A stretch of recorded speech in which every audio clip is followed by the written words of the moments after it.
Demon King Di Tsang, 6, want me to kill this group for you? Di Tsang only needs a glance to read what this girl has schemed. Chu Yi desperately nods.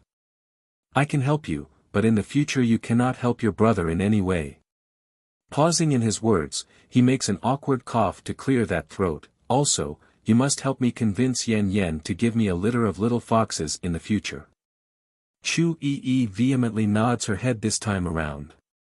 Don't worry, brother-in-law, I will definitely stand on your side and not help my brother. If Chu Yifeng were to hear the girl's blasphemous words, then he would surely cry foul and that he raised a traitorous sister. But then while they're having the conversation, that group of attackers had come flying at Di Tsang for a second time without warning. Instead of simply sweeping away these foes like the previous, he unleashes a wave of flame that instantly engulfs the group. For a time, screams of terrible pain could be heard from those burning pyres on the floor. Towards this scene, Chu Yi inherently gulped at that overwhelming power. It's no wonder Bai Yan chose him, that strength is superior to even brothers. Are you Bai Yan's husband, Xiaoqin's father? Showing a shocked and stunned face, Chu Ran finally got it now and understood who this powerful silvery-haired man was. Before he never connected the link between Di Tsang and Bai Yan. After all, it's no secret his son tried pursuing the woman before. Therefore, this demon king had no reason to save himself or his daughter.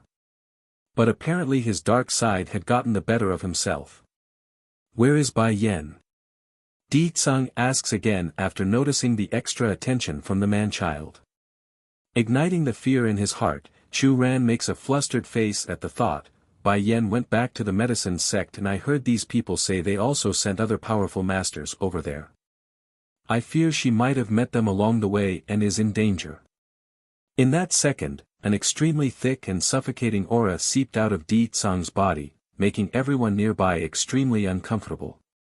Not waiting for Chu Ran to say the second sentence, that purplish figure has disappeared from the sky, behind leaving nothing but empty space and a bristling gust of wind due to that flash step.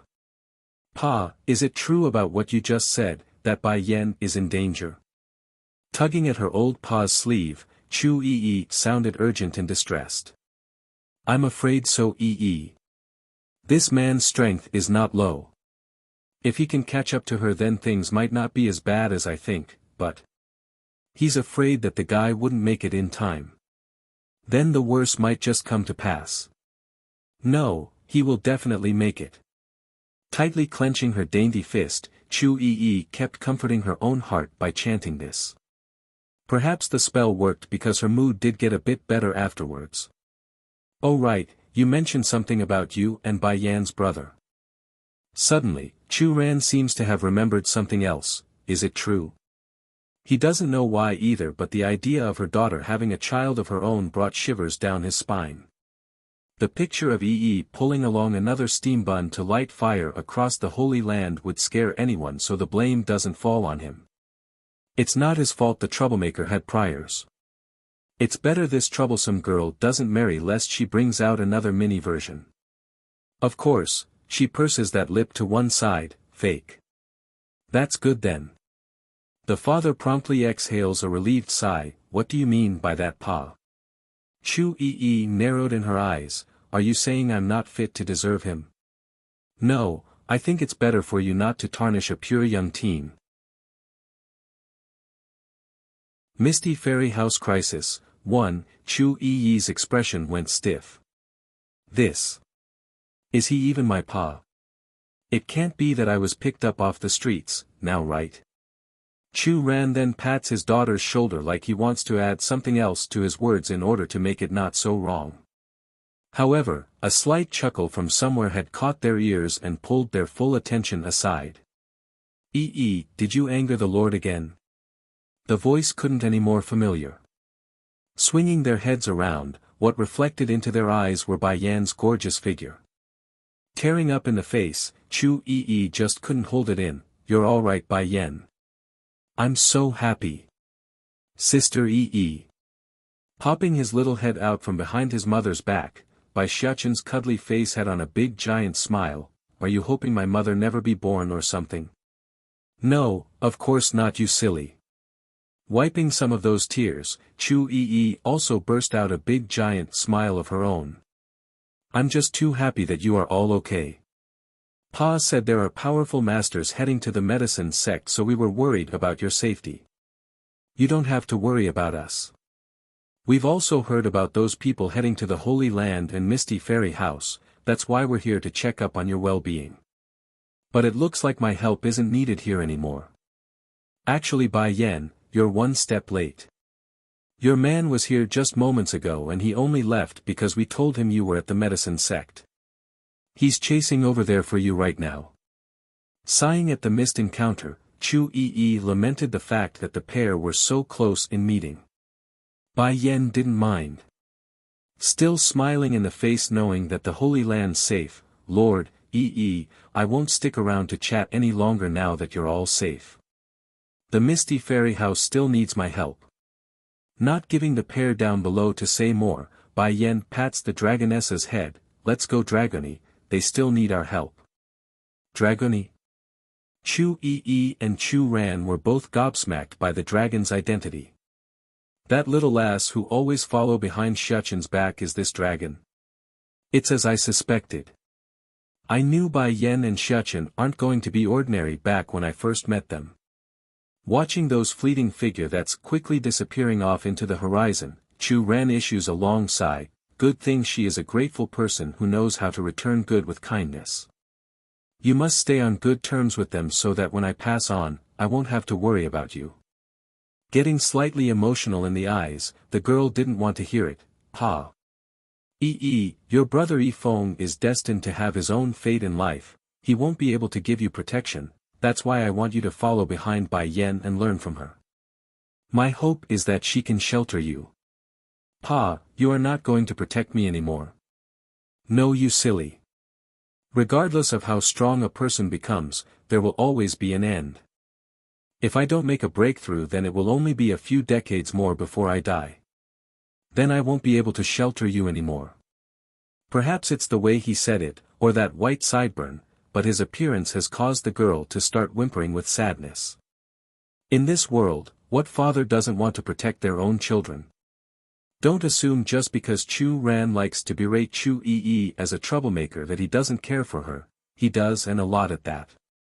Otherwise, why else would he make plans well ahead of his own passing?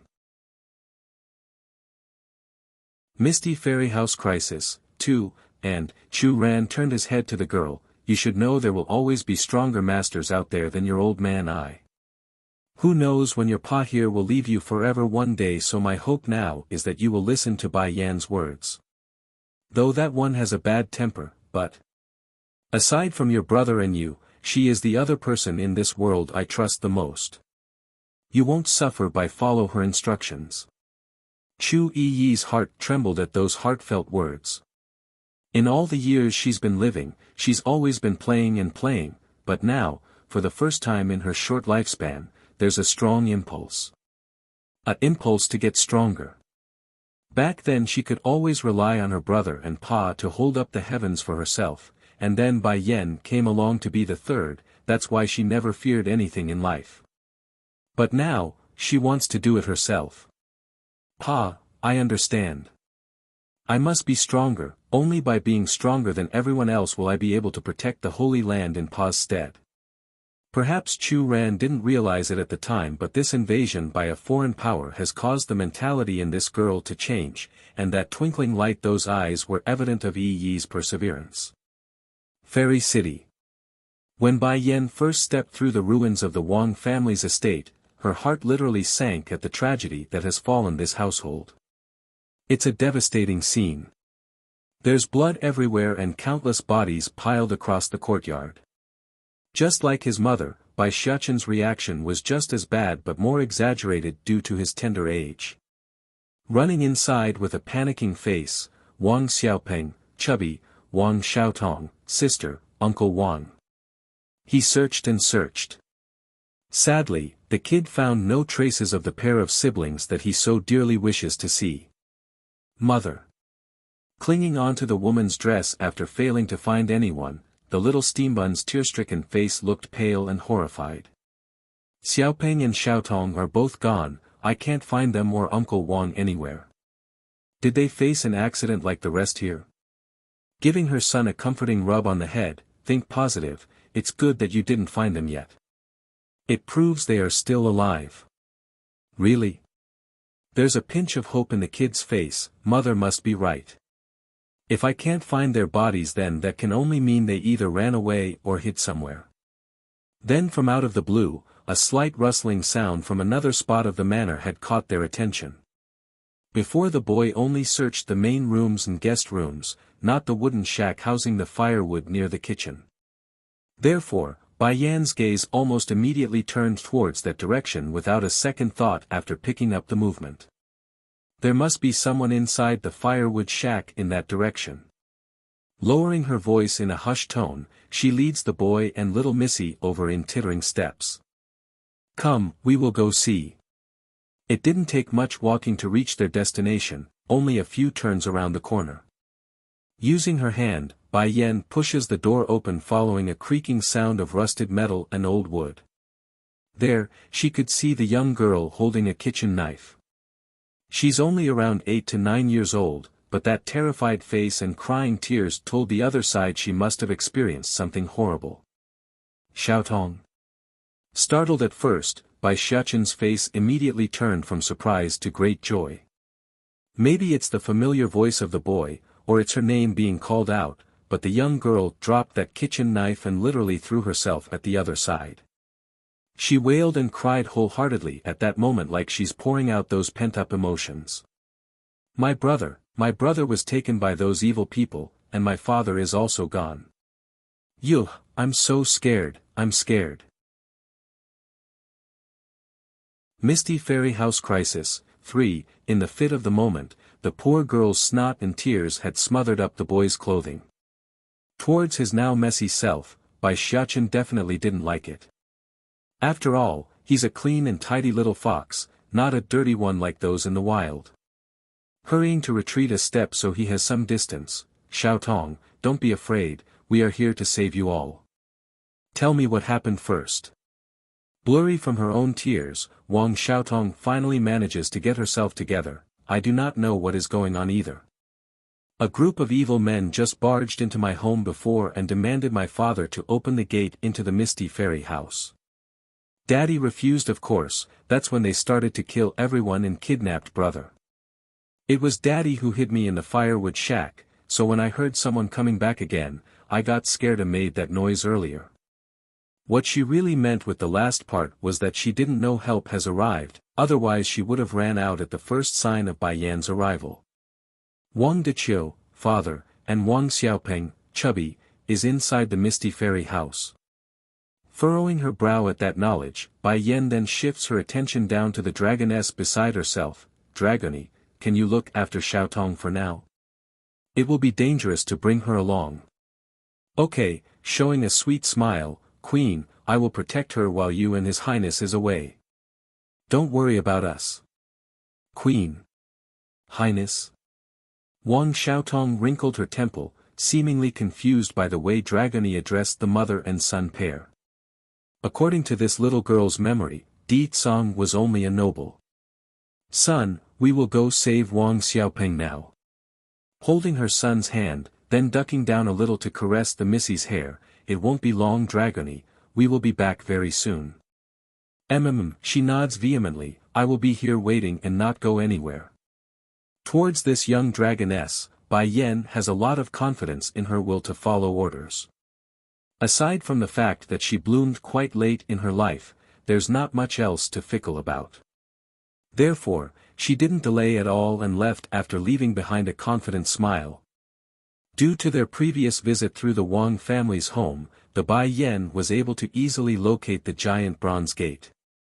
Fortunately the entrance remained open so the woman was able to save a lot of time in opening up a portal for herself, adding in the fact that she's stronger and familiar with the process, she easily managed to keep her cool from the teleportation process. Mother. Tightly grasping his mother's hand, Bai Xiaoqin scans the surrounding terrain. Are we going to find Grandshifu Zhongnan and Grandshifu Zhongbei first? Something this big would have surely roused their attention, so we will head to the main house instead. They are certain to be there by now. In saying this, Bai Yen quickly picks up her boy and flash steps into the core area. On the main streets, multitude of bodies are now lying across the ground. Some mangled, some dismembered, but all were most certainly dead. There are however some still alive here though. Guarded by her people, Huan Yin, cured girl, anxiously watches her people fall one after the other. Guardian Zhao's order, none here in the Misty Fairy House is allowed to live. The man opposite to those residing here raises a hand to give the order. The guards protecting Huan Yin needed no more words to ready themselves for the final battle. Drawing their blades, the two opposing forces clashed followed the killed word. Misty Fairy House Crisis 4. But how could Huan Yin's people fend off against these invaders who could overwhelm the main battle force of the Misty Fairy House? In no time at all, the last of the brave souls defending their home has fallen like the rest. It's over. There's despair in the girl's soul. Closing her eyes out of fear, that beautiful face had no color left on it. Yet, the expected pain of a blade piercing her body never came after waiting a long while.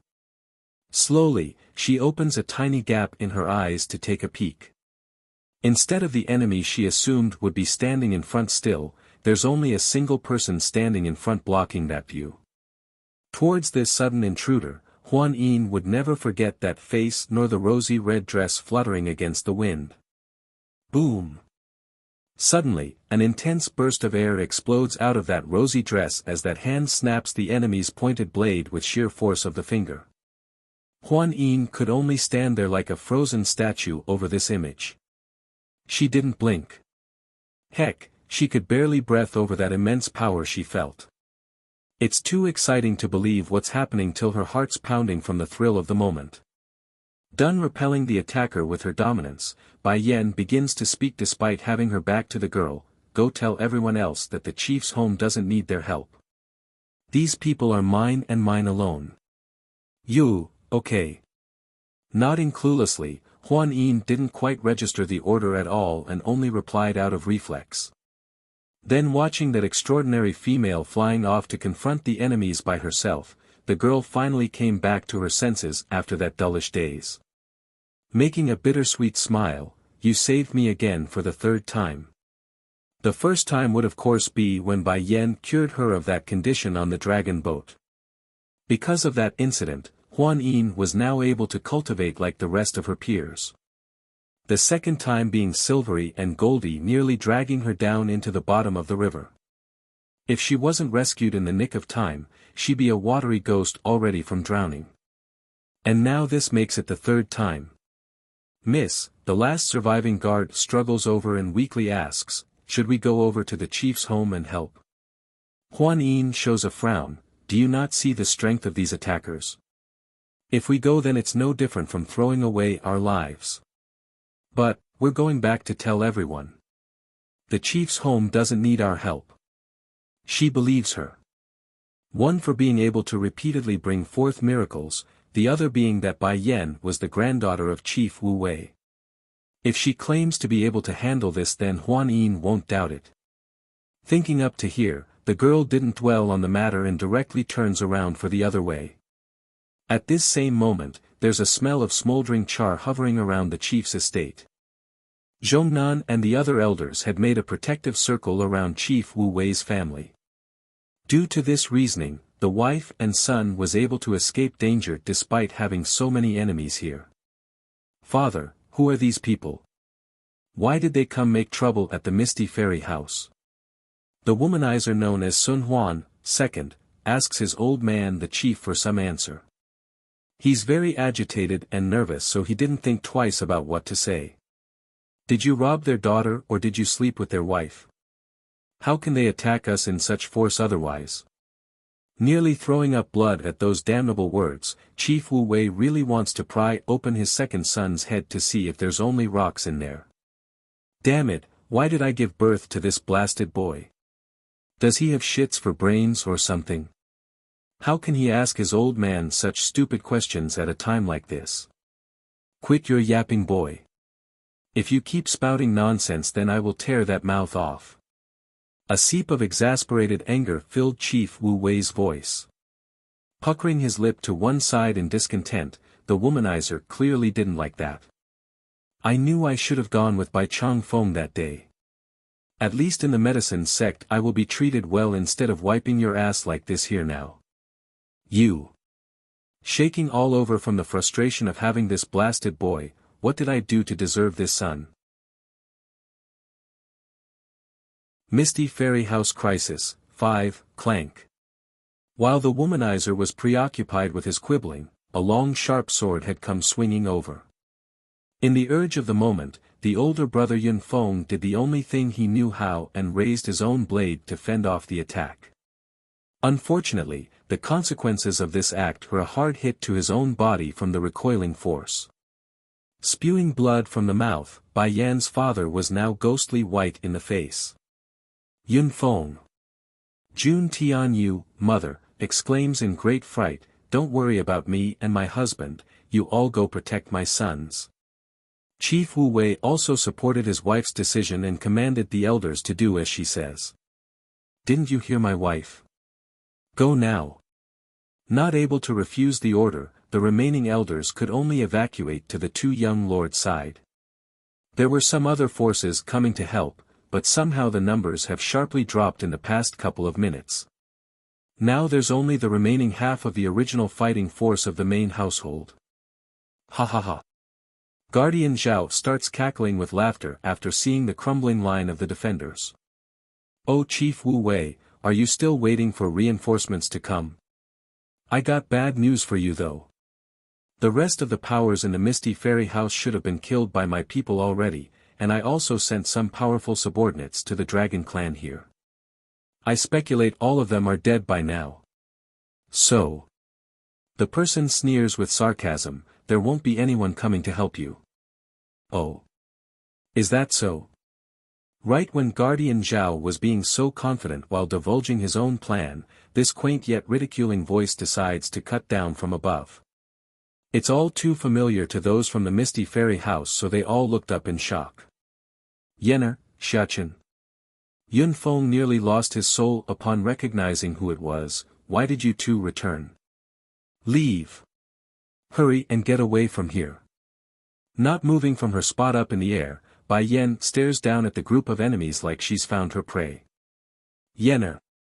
Seeing the disobedience, the poor man literally puked a mouthful of blood due to the urgency. He's about to lose it and stumbled backwards. Father. Bai Yan's dampened expression finally cracked at this change.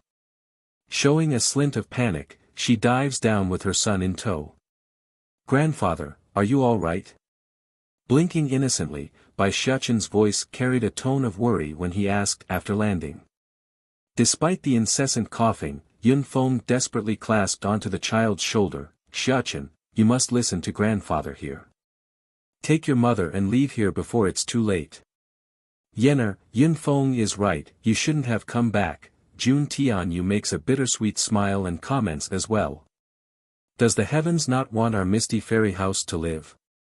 Bai Xiachen had wanted to explain the situation to these desperate family members, however, an urgent yet excited voice had caught the boy off guard. Xiachen, did you come here to save us? Following source, the boy soon saw who it was. Hiding in one corner was Wang Xiaopeng, one of the few friends Bai Xiachen had in this world. Are you alright Xiaopeng, where's Uncle Wang? Misty Fairy House Crisis, 6, Oh, my old man's hurt and can't move from the bed. But don't worry, he's not going to die. Then what are you doing here? Bai Xiachen frowns and asked with an exasperated voice. What is Xiaopeng doing here and not taking care of Uncle Wang if he's injured? I wanted to see if I can help in any way. Hanging that head, the chubby makes an apologetic face. If he hadn't been caught by these assailants, then his old man wouldn't have opened the gate to the Misty Fairy House, nor would there be a river of blood. Well, that's what this chubby assumed in his little head anyways. But in truth, That's not the case. If Wang Deqiu didn't open the gates, then these invaders would have killed the chubby and his old man. Afterwards they could easily open the gate through other means regardless of their cooperation, just that it would take some extra time. Yener, Xiachen. Yun Feng's injury starts acting up again, causing him to cough harder than before and pulling the pair's attention over. You, Fumf, he coughs again when trying to speak. Knowing the issue, Bai Yan takes advantage of the timing and pops a pill into her father's mouth. The effects were fast working. Merely seconds later, a warm current could be felt circulating across the organs and veins, healing and mending whatever damage the last blow has caused that body. Father, the Holy Land and Medicine sect also suffered the same crisis as the Misty Fairy House. What? Yun Feng exclaims at the knowledge. Struggling to get up using his own sword, he turns to ask with worry on the face, then what about my in-laws and those 3 old heads from the Holy Land, are they okay? They're fine, father. Do you think I will be here otherwise? She gives a reassuring smile before turning around to confront the leader of this bunch. Guardian Zhao didn't miss the conversation considering how good his hearing was. Though he's greatly surprised by the content, his darkened mood did quickly recover after thinking it through. The one in charge of conquering the medicine sect was Wu Yu of the Wu family. If what this woman claims is true, then wouldn't Elder Wu Yu be defeated or killed? That's impossible. Yes, this blasted woman must have snuck away and is spouting lies in order to bide time. The other 2 parties must have finished with their job already. Foolish lass, lying is not a good thing. The Holy Land and Medicine sect is already our Wu family's territory, and this Misty Fairy House won't be an exception. Guardian Zhao sneers at the crowd across from himself like he's superior to them all. Heck, that face was downright holding Bai Yan and the rest in contempt, disdain even. Son, you take care of your grandfather while I go finish up the fighting. Tossing the family to her son to take care of, Bai Yan didn't wait at all and disappeared in a flash. Based on the reaction speed of this arrogant bastard, Zhao was clearly inferior to his peer back at the medicine sect. Therefore, the man didn't even realize it when a blade had come swinging over. All he knew was that his throat felt a slight sting, and that's when he lost all levels of control. For those watching either from below or to one side, they were all blown away by how fast the battle ended. It wasn't some huge explosive fight, merely a single slice by the woman across Guardian Zhao's throat and a rainfall of blood. Guardian Zhao is dead. The hearts of these remaining invaders all shuddered at this notion. There's only one word in their head right now, and that was to run. Watchdog 1, they all scattered at the sudden turn of event. However, Bai Yan wasn't going to let these fleeing cowards off for what they've done. In raising a hand, countless wind blades instantly materialized out of thin air in pursuit of the targets they were assigned. One by one, the blades shred through their assigned target and peppered them with holes. In the end, not a single enemy managed to escape. Chief Wu Wei was shocked by this amazing display of power and control. This is my granddaughter, Yun Feng's daughter. Yener. It's the woman's own father who spoke up first. Slowly coming over, Yun Feng reveals a faint smile of joy at his own child's achievement. You girl, when did you grow this strong? You nearly scared me to death just now, you know that? Father, faintly showing a smile of her own, Bai Yan felt warm and kind despite the carnage she unleashed mere seconds ago. My strength is nothing still. In order to find my mother, I still have a long way to go. But no matter how difficult the road was, she won't give up. Yun Feng's heart quivered at the thought. Due to all the events lately, he's almost forgotten his wife Bai Ning was still unaccounted for. Making a sigh, Yener, what's your next plan then? Father, you should know I have a brother while I was living in the Bai house back at the Lu Hua kingdom. Right now he's outside training by himself and I'm unsure of his whereabout. I want to go find him first. Wait. Chief Wu Wei practically cried out the objection after hearing what she plans to do. you cannot go for the time being. Father? Yun Feng was perplexed by his old man's sudden outburst. Then again, it wasn't just him. The younger brother Sun Huan and mother Jun Tianyu was also quite taken aback by this. Understanding his strong reaction had caught everyone's attention, Chief Wu Wei knew he had to explain lest the misunderstanding continues. I believe I know what these people want. If it was only our Misty Fairy House who got attacked, then I would be as confused as you all on their reasoning, but since they also attacked the medicine sect and Holy Land, then there's only one reasoning. Turning around, Bai Yan's gaze tightly locked onto her own grandfather like she wants to see through him. You're certain? I'm quite confident on it. But this matter will have to wait until Bai Changfeng and Chu Ran makes it over here, then I can tell you. I'm sure they're already on their way to discuss the matter. Making a dry cough all of a sudden to clear his throat, Chief Wu Wei then got to the other main reason for his outburst, and, your grandmother's birthday is coming up in a few days. Can you stay until then to celebrate with us? Giving her husband a warning stare, Jun Tianyu didn't feel the same way. Why are you bringing that up now? If Yenna wants to go find her brother, then let her do that first. It's not like I only have one birthday, next year's will be just as fine. She didn't want to delay her granddaughter merely for something so simple. On the other hand, Bai Yan was taken aback by the news. Keeping quiet for a brief moment, she eventually complied, I am in no hurry, grandmother. If your birthday is coming up, then of course I and Xiachen can stay for the celebration.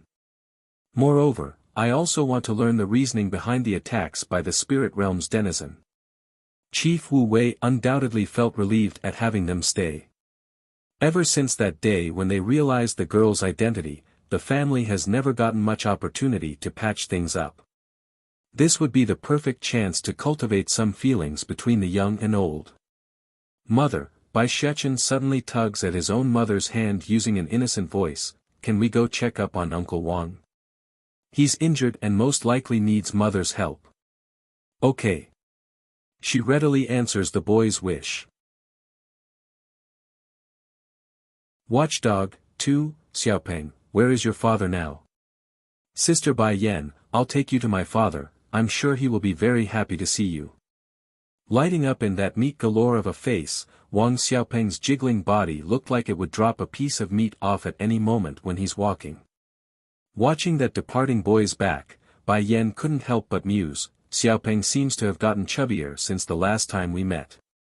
That body shape would surely affect him. I better do some research in the weight loss field of alchemy so that he can lose those fat. But there's more urgent matters at hand, and that was to take a look at the patient. Wang Deqiu was arranged in a room some distance away from where they were. Therefore, it actually took Bai Yan a few minutes of walking before she arrives at the destination, and for some reason, the chubby made sure to stick close to the woman. Perhaps the chubby still didn't recover from the frightful experience, so he needed some sense of security. It's a good thing you sold those Dan pills to my family back then, Sister Bai Yan. The stuff saved my father after they tried killing him. All jolly in the face, Wang Xiaopeng readily ran inside to lead the way. Lying on the bed was undoubtedly Wang Deqiu according to observation. However, the lively middle-aged man who likes to smack his own boy when grumpy was nowhere to be found, instead it's a sickly-looking male without any trace of blood on the face. Sure, the Dan pill did save Wang Deqiu's life after being severely injured, but it's not something trivial in any manner of the word for most anyways. Your father's injury is no big deal for me. I'll give him another type of medicine in my possession. After some rest and recuperation on his own part, he will be up and running again. Seeing her former neighbor alive most certainly brought on a sense of relief for Bai Yan after seeing how many dead there are on the streets. Oh yes, Xiaopeng, your little sister Ndragoni is still at your home back outside the gate. Go with Xiachen and pick them up, okay? Leaving the two little lasses alone for a few hours were fine, but a few days was another matter. That's why she's going to have the two boys go in her stead. Don't worry, mother, me and Xiaopeng will go pick up Dragoni and Xiaotong. Nothing will happen while we're on the job. All childish in the face, Bai Xiachen fails miserably at trying to act reliable and adult-like. Go ahead then. Chuckling at that hilarious image, Bai Yan rubs her boy's head and gave the go-ahead. Come Xiaopeng, let's go pick up the girls. We don't need any adult watching us work. Towards this form of his friend, the chubby just found it strange. Sure, Bai Xiachen was still Bai Xiachen according to the chubby's assessment, but there's more to it. More mature. Not quite. Just different and more dominating. Just as Wang Xiaopeng was being indecisive on his own thought, the foxy boy himself had already dragged his friend out the door. In no time at all, the two young boys were out of sight and nowhere to be found. Back over in the Wang estate, Wang Xiaotong was currently eyeing the front door endlessly. She didn't say a word, only staring at the front hopeful and worrisome. On the other hand, Dragony was quite talkative despite stuffing herself with some pastry she found somewhere. You don't have to worry about your family, the queen and the prince are very powerful people so they can handle the enemies without question. In the little dragoness's heart, Bai Yan was practically invincible, and her son Bai Xiachen naturally inherited the fine bloodline as well. Watchdog 3. Dragony didn't forget about Di Tsong's existence, just that in the Missy's head the guy didn't matter even if he was the Demon King. Pinching those lips, Wang Xiaotong didn't get any better. My brother is such a coward, he must be scared to death against those fierce-looking men. It's all right, even if he dies, Her Highness will be able to go to the underworld and bring him back. Dragony proudly cocks her chin high to showcase how much confidence she has in Bai Yan. Unfortunately, those words of comfort only had the opposite effect. Going pale, Wang Xiaotong breaks out crying, brother died, he died, wah. If he's dead then no one is going to bully me, no one is going to steal my snacks, and no one is going to fight me for brother Xiachen. The little dragoness was gobsmacked by what she's heard. This girl, is she cursing her own brother or celebrating his death? Wang Xiaotun, what did you say about me stealing your snack, and who is fighting you for Xiachen? All of a sudden, an enraged roar breaks over from the front, startling the crying girl until she discovered who the owner of that voice was. Brother! A surge of happiness comes out of Wang Xiaotong's face. Without delay, she throws herself into that ball of meaty flesh. Brother, I'm so happy you are alive. From listening to what you said just now it sounded more like you can't wait for me to be dead. The chubby rolls his eye at the sister. But instead of arguing like the siblings usually do, the little sister simply wiped her tears and snot at the brother's shirt. Feeling all icky around the chest area, Wang Xiaopeng promptly pushes the crybaby aside. That face couldn't be any more disgusted. Damn it Xiaotong, how old are you already? How can you be this gross, you?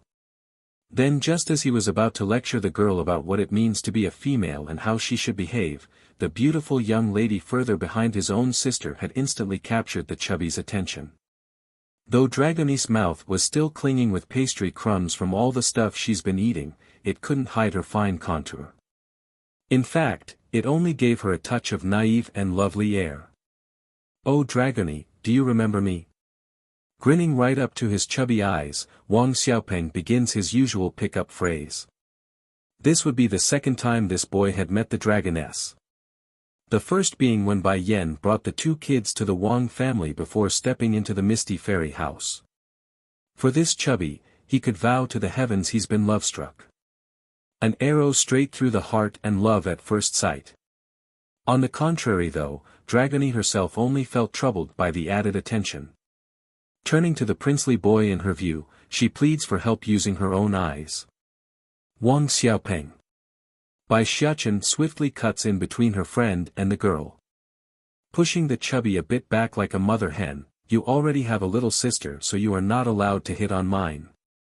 One is not enough for you. Boss, you don't understand, this is what you call a helpless act. Once you grow up then you will understand.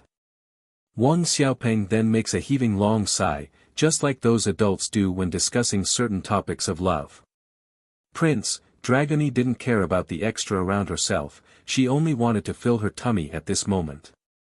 In order to rectify the problem, she turns to the little steam bun for help. I'm hungry, can we go get something to eat? Easing up at the plead, Bai Xiachen still shot a warning stare at his own friend before turning back to the Missy. Don't worry Dragony, we can go into the Misty Fairy house first. There is a lot of fine food in there. Watchdog 4, he's not a 5-year-old child anymore, he's almost 7 this year, that means he needs to stop pestering his own mother day in and day out. Instead, what he needs to do was to become his mother's intimate little cotton wool. Even if the food outside wasn't all that great, it would suffice if it would cause less trouble. Wang Xiaopeng had a look of dismay on his chubby face. Boss, you are trading friendship for love. What is trading friendship for love? Are you referring to me only having mother in my eye like how Batty father likes to ignore me? All puzzled in his cute little face, Bai Xiachen didn't understand what he's doing wrong. If that's the case then I admit I am. Dragony is my little sister so of course I'll look after her first. The poor chubby was absolutely thrown off his feet by his friend's openness of betrayal. He's always under the assumption that he knows about the interrelationship between the two sexes, but he seems to have forgotten something crucial. The chubby himself was only a few years older than the little steam bun. In terms of understanding love, he's far from it. The portal into the Misty Fairy house still hasn't been closed yet so there were no obstacles when the kids made their way back over. It's just that the chubby clearly felt somewhat left out after the group decides to go take a stroll around the streets for food. You treat me the best Xiao Tong, wiping a droplet of tear filled with his own sadness, only you are willing to accompany your brother here. Unfortunately for this hopeful big brother, his little sister had other thoughts in mind while they walked. Wrapping her hands around those cheeks, the girl had on a look of worship and idolization when looking at that manly back in front. Brother, how can someone be so handsome in this world? Xiachen's figure looks so dashing even from back here. Completely dark in his chubby face now, this little traitor, can I pretend to have never known her? Prince, I want to eat this. Dragony was pointing at a restaurant located across the street. There's a strong scent of salivating aroma so the establishment had instantly captured the girl's appetite. Boss, Wang Xiaopeng has got to hand it to the little dragoness for picking this one of all places. Speaking in an awkward tone, I know about this restaurant. Because of the cook's skill, the food here is extremely good. I'm afraid that if we go in now there won't be any seats available. Understanding the implication, Dragony hurried to remove the drool coming off of her mouth. Prince, let's change a place then. Looking at the poor face his girl was making, Bai Xiachen immediately started to get ideas. Patting his own chest like he's going to handle it, don't worry Dragony, leave everything to me. But, mother's word, girls are used to smother with affection. If there's any requirement then I am to oblige it. Taking that hand without permission, the little steam bun led the way inside without a second thought. Meanwhile in the back, Wang Xiaopeng really wanted to throw his hats off for this boss of his. That sort of smooth talking went beyond anything he could manage. Heck, it's leagues ahead of his old man's usual attempts as well. Che, when did the Dragon Cove restaurant become so low class? Even a guard dog is allowed to come in. It's right after the kids entered the restaurant that this derisive comment shot out. Where's the dog? How come I don't see a dog? All confused and curious, the chubby scans the area for signs of said dog. Ha ha ha. A burst of laughter rocked the restaurant, their voices filled with contempt. The Wang family must be filled with idiots. Your family is in charge of watching our door so of course you are that dog. Watchdog 5, this time Wang Xiaopeng had no illusion about who that person was referring to now. Angry and somewhat embarrassed, the chubby immediately turns to glare at the outspoken man. Yet, instead of finding an adult like he expected, it's another boy around 14 years of age, or so in appearance anyways, that's trying to mock their group. Who are you? The youth sneered. Wang Chubby, you seem to have forgotten the event from a few months ago. I and my father had just finished our business outside and was returning to the Misty Fairy house, but because we lost our identification badge, your blasted father refused to let us back in. The previous head of the Wang house was Wang Deqiu's father. That meant the chubby's old man wouldn't have any impression of who belongs or whatnot. In the end the fault remains to be on the youth's end if they got down to it. After all, that's the rules set by the main house. It's not like Wang Deqiu deliberately stalled the party from returning. Realizing what the other side was referring, the chubby makes an astonished face. So it's you? Who can you blame for that incident other than yourself? It's you and your family who lost your identification token. We only followed the rules. Impudent. The youth slams the table and jerks up. Your Wang family is only in charge of watching the gate, a watchdog, and all of us inside the Misty Fairy house are your masters. How dare a dog try to block its master from coming home? If this isn't your family's fault, then who else? Wang Xiaopeng naturally didn't take the word watchdog well since someone's making fun of his family. Flushing red in the face, the chubby directly rushes the youth and causes the guy to stumble backwards due to the loss of balance. Then just as the person wanted to react after realizing what has happened, a pair of chopsticks had come flying over and pinning his sleeve to a wall behind himself. This greatly startled the youth in question. As per reflex, the youngster reached over to pull it out in order to free himself. Yet, the unexpected happened. He couldn't regardless of how he tried. This gave the chubby the opening he needed. Coming face first, who are you calling a watchdog? Your whole family is the watchdog. You, the youth ends up pointing his free hand accusingly in return out of frustration and inability to move. But then who could have guessed, another pair of chopsticks had come flying over, nailing his remaining free hand to the wall. Of course, the youth was absolutely outraged by this preposterous situation. Sadly, even when using his strongest strength to rip his own sleeves off, he couldn't, like some mysterious force was reinforcing his clothes. What are you idiots doing? The youth angrily turns to his own personal guards for help. Hurry and come save me. Huh? Those bodyguards were stoically dumbfounded. It's just some chopsticks. How can the young master be so weak that he can't even tear some clothes off? Now he wants us to save him. But opinionated thoughts were only just that, thoughts. They wouldn't really ignore their employer and hurried over for the task. Oddly enough though, the youth didn't lash out at the chubby as soon as he was freed by his men. Instead he's searching the restaurant with those burning eyes. Who attacked me in secret? For those uninvolved and just want to enjoy the good show, these poor customers were having a hard time keeping their laughter in. Nevertheless, that slight smirk on their faces gave them away easily enough. Ignoring the snickering laughter directed at himself, the youth cries out for a second time, "Who is the bastard that threw those chopsticks at me? I dare you to come out and confront me." Those eyes were bloodshot red and his panting breath showed how indignant and outraged he was. Watchdog 6. It's then at this moment a childish voice answered that demand. You were too noisy just now. In that instant, everyone's attention was glued to the child's face. Around 6 to 7 in appearance, aside from that adorable contour, there's not much else special these customers could discern from the boy. Who is it that attacked me? How dare you do it, not have the nerve to step forward? The youth dismisses the boy as the perpetrator and continues to scream at thin air. Pa! It was Dragoni's turn to slam the table knee, causing the occupants of said table to jump in fright. His Highness said you're yapping too much, didn't you hear him? A flare of anger comes off of the Missy's face. Since you like yapping so much, then I will make it so you shut up for good. Slap. No one could figure out how Dragony managed to get right up to the youth so quickly, but that loud smacking hit across the face said it all. And if hitting the teen wasn't bad enough, the impact had directly caused that cheek to swollen up into a purplish red lump. A pig face, that's how swollen it has become.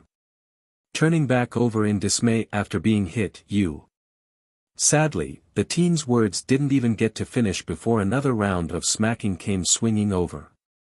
Left, right, Dragony pulls off a duo attack with both her hands until the youth's head had become a rocking drum.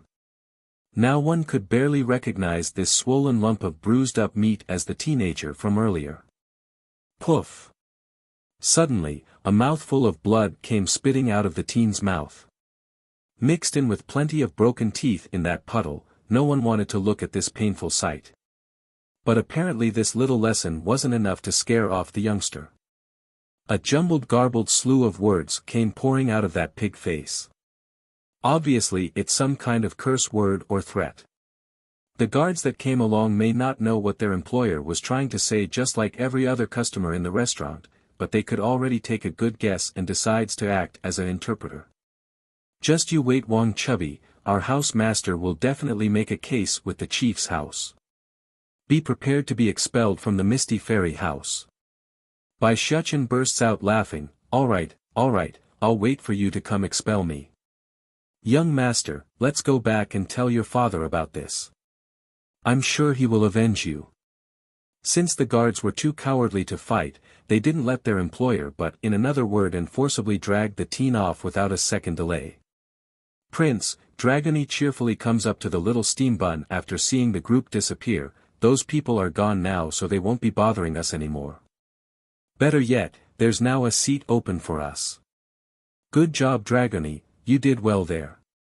Bai Shuchen praises the girl by giving her a pat on the head.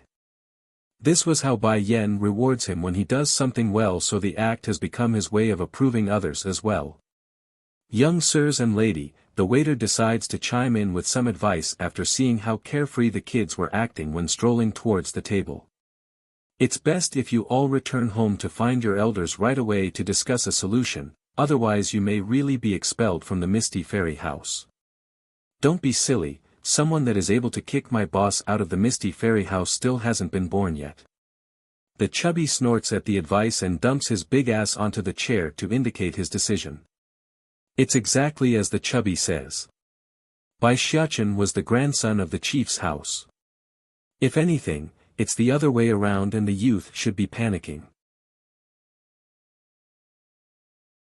You must get justice for us. 1. The main estate of the Misty Fairy house.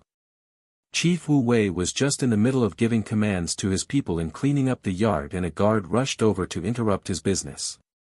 Chief, the Dou family's housemaster Dou Tian requests an audience. Showing a slight frown, the chief's voice sounded annoyed. Did he say for what reason? It sounds like, it's related to Wang Deqiu and his son. The guard nervously takes a peek at his liege's reaction. It's no secret that it was Wang Deqiu who allowed those from the spirit realm to enter the Misty Fairy house unhindered and caused a bloodbath, but after it became public knowledge that the chubby and Bai Shuchen has become good friends, any dissent was squashed promptly then afterwards. Forget about getting mad at the Wang family, simply gossiping behind their back has become something dangerous for those living in the Misty Fairy house. After all, Bai Yan's connection reached as far as the medicine sect and Holy Land. Only a fool would poke at this hornet's nest. Let him in. Though impatient and slightly annoyed, Chief Wu Wei still wanted to know what has happened to warrant a personal visit from the head of a family clan here. Yes, Chief. Minutes later, a middle-aged man quickly walked into the yard, followed closely behind by a young man whose face was now a bruised-up mess. It's so bad that it's difficult to make out his actual appearance. Chief Wu Wei couldn't deny he's quite startled by that pig head of a face from someone oh so young. Hurrying to ask the reasoning, what's going on here? How did he get beat to such a state? Chief. Dou Tian grabs his son and got to their knees, their voices pleading, you must get justice for my son here. He was still fine this morning, but now he's become like this because of someone's ruthless attacker. The young man also made some whimpering sound to enforce the claim. If one didn't know any better, it's very likely they would believe he's suffered some great grievance. Wrinkling his brow, Chief Wu Wei found this quite troubling. Don't tell me the one who beat your son into this state is Wang Xiaopeng, right? Regarding the chubby's outrageous deeds in the past, even this chief himself has heard some of them stories. Now thinking back to his guard's tone when passing the message, he's now starting to believe the plausibility of said claim. Pity though, this Wang Xiaopeng was his grandson's friend. Regardless of the reasoning or what's right or wrong, he has a duty to protect his own lest he destroys the last strand of bond he has left with Bai Yan and her son.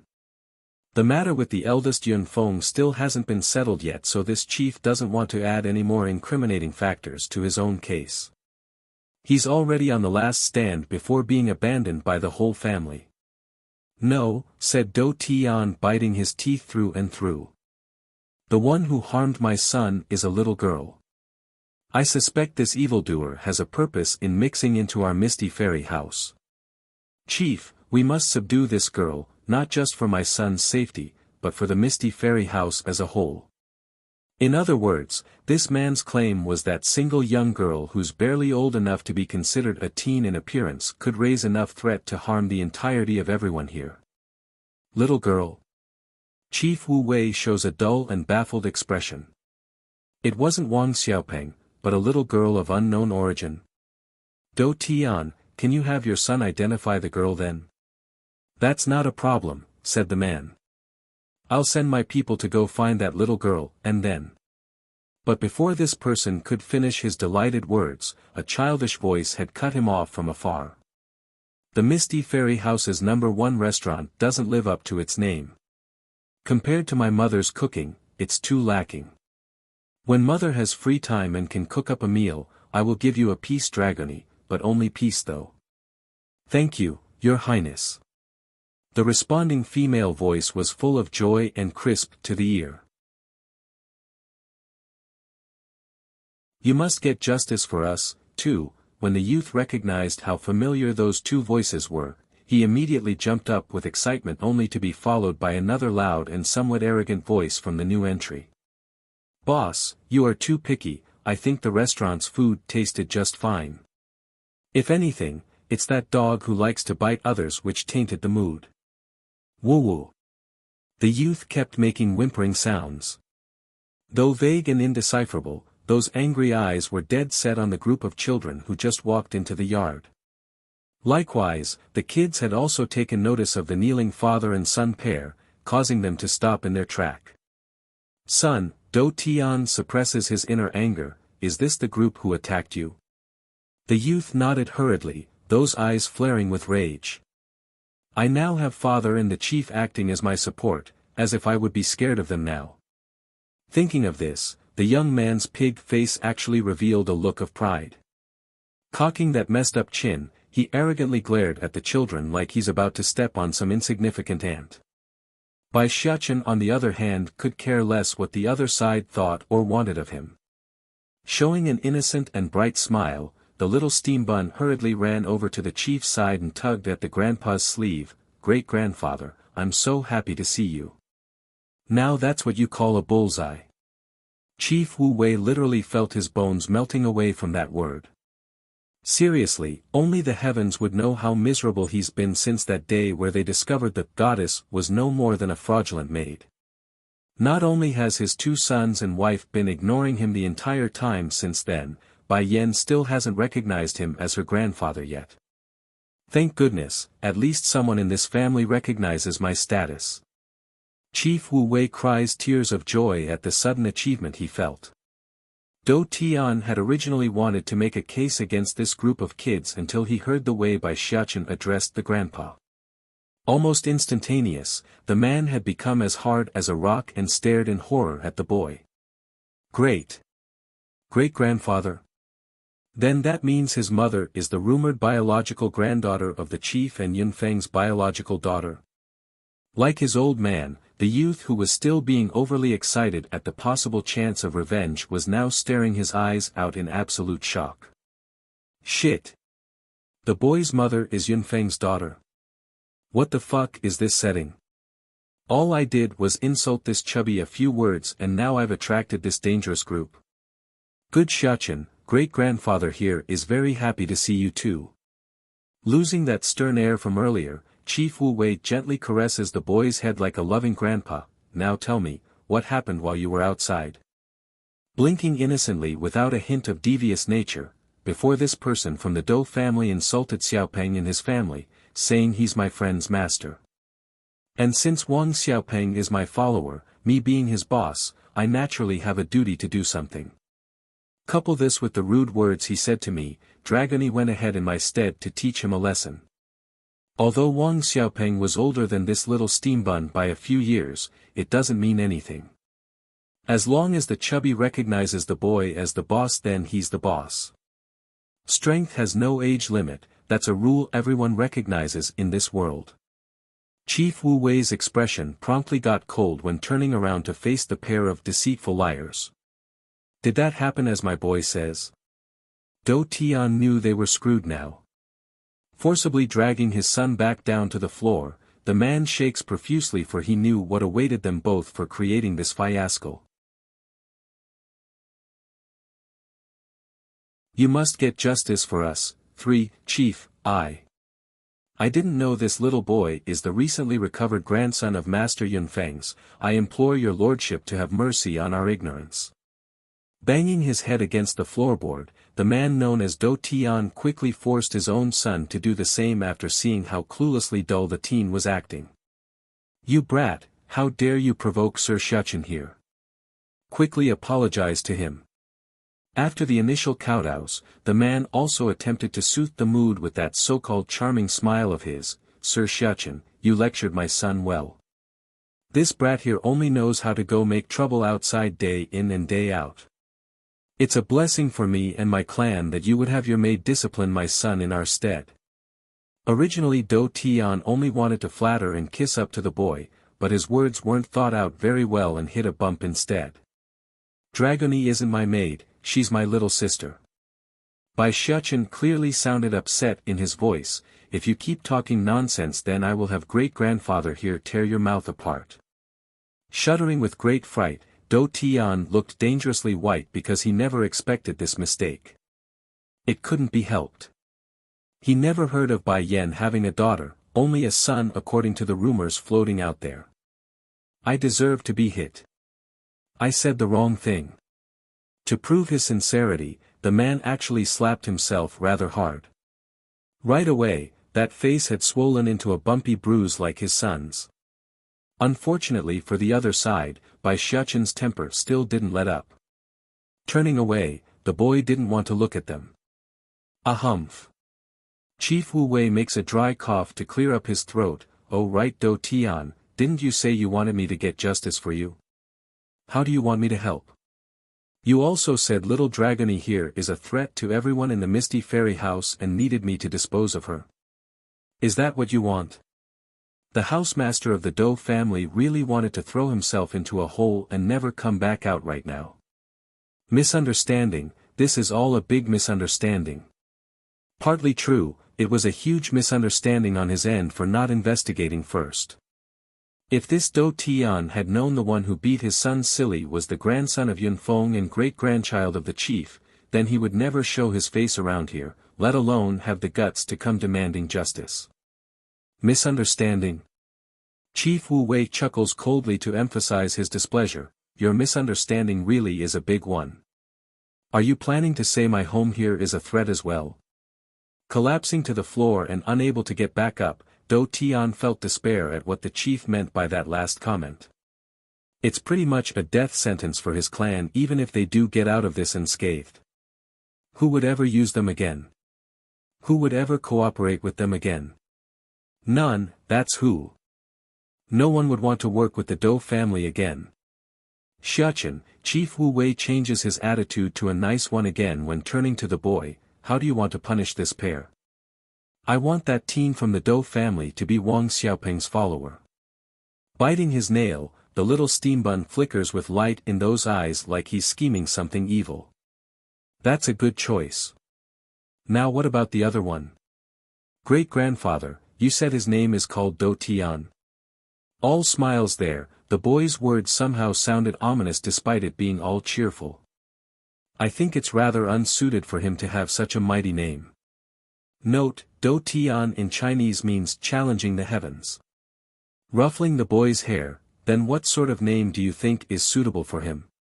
Let's call him. Can't beat a bug. If he can't even beat a bug, then what good is it for him to have a name like Do Tian? Chief Wu Wei couldn't keep up with the boy's logic. This name.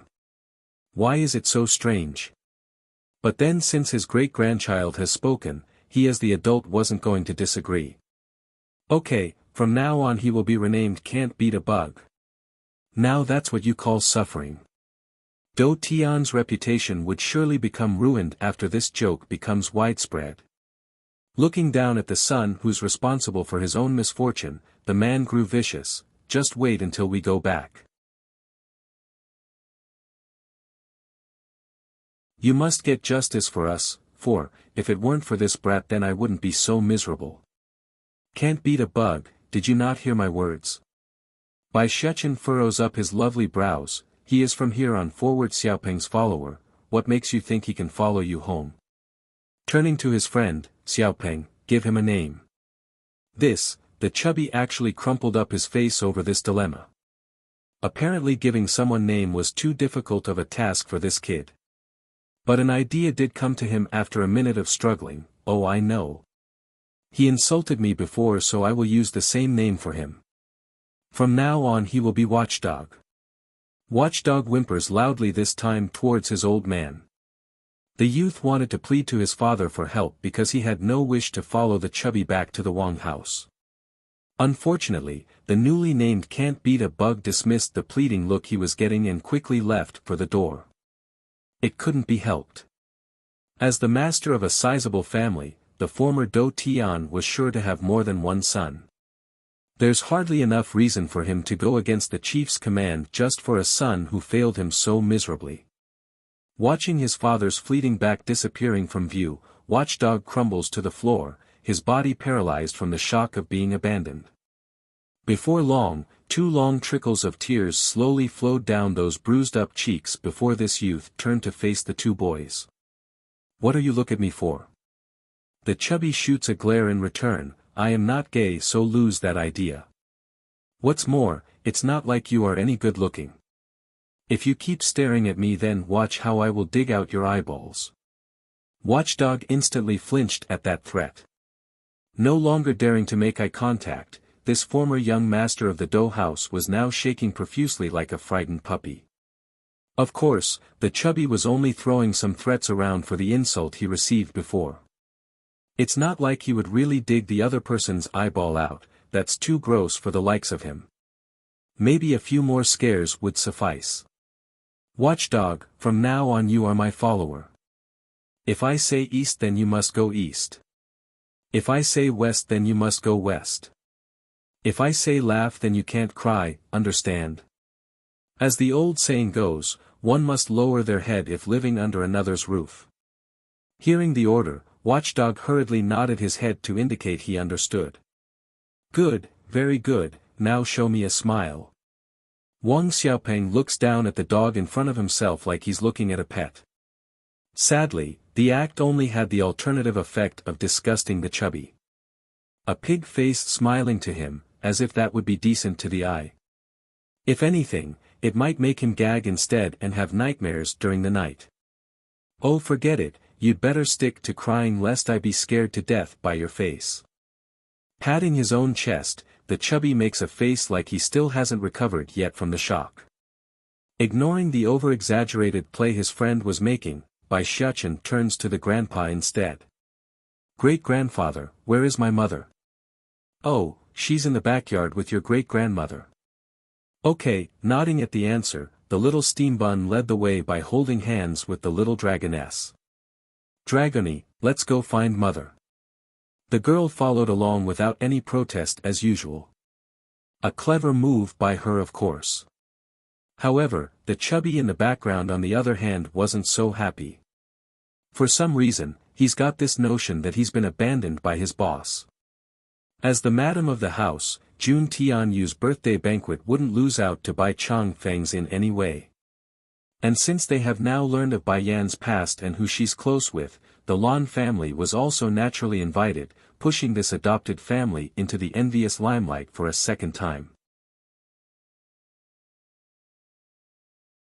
You must get justice for us, 5. This was especially true for those who mocked Bai Yan's adopted mother Lan Yu. If not for that kind-hearted woman who took in the orphan girl, the Lan house wouldn't be so glorious today, nor would they be able to benefit from the connections they built. What's more, the world only saw the good parts of this relationship. None bothered to think about the terrible times Bai Yan had to endure when Bai Ruo orchestrated the wretched reputation and the fact she had to single-handedly give birth in the wilds.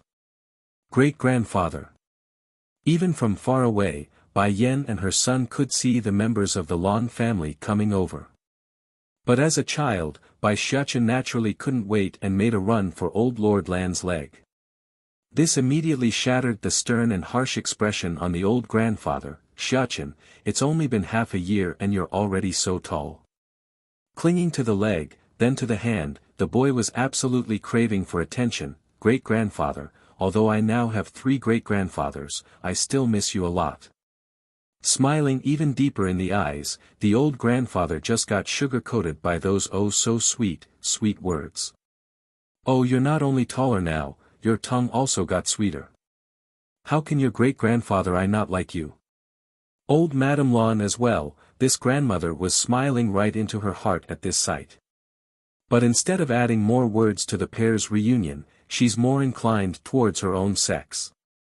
Yenner, how come you are not coming over to let grandmother here look over you? Warmed by the attention, Bai Yan didn't need to say anything more and moved her legs forward. Grandmother, how come I don't see my cousins? Oh, your cousins didn't come because of another matter. Don't mind them. Amused by the news, Bai Yan could already guess the reasoning. It's no secret her big cousin loves the female queen of the Feng Qi kingdom, and since she's currently in the Holy Land, that makes it very probable her cousins are heading over there. Son, bring your great-grandfather and them inside first. I still need to wait here. Don't worry mother, I will take good care of everyone. Patting his chest, the little steambun acts all confident like someone trustworthy. Go ahead then.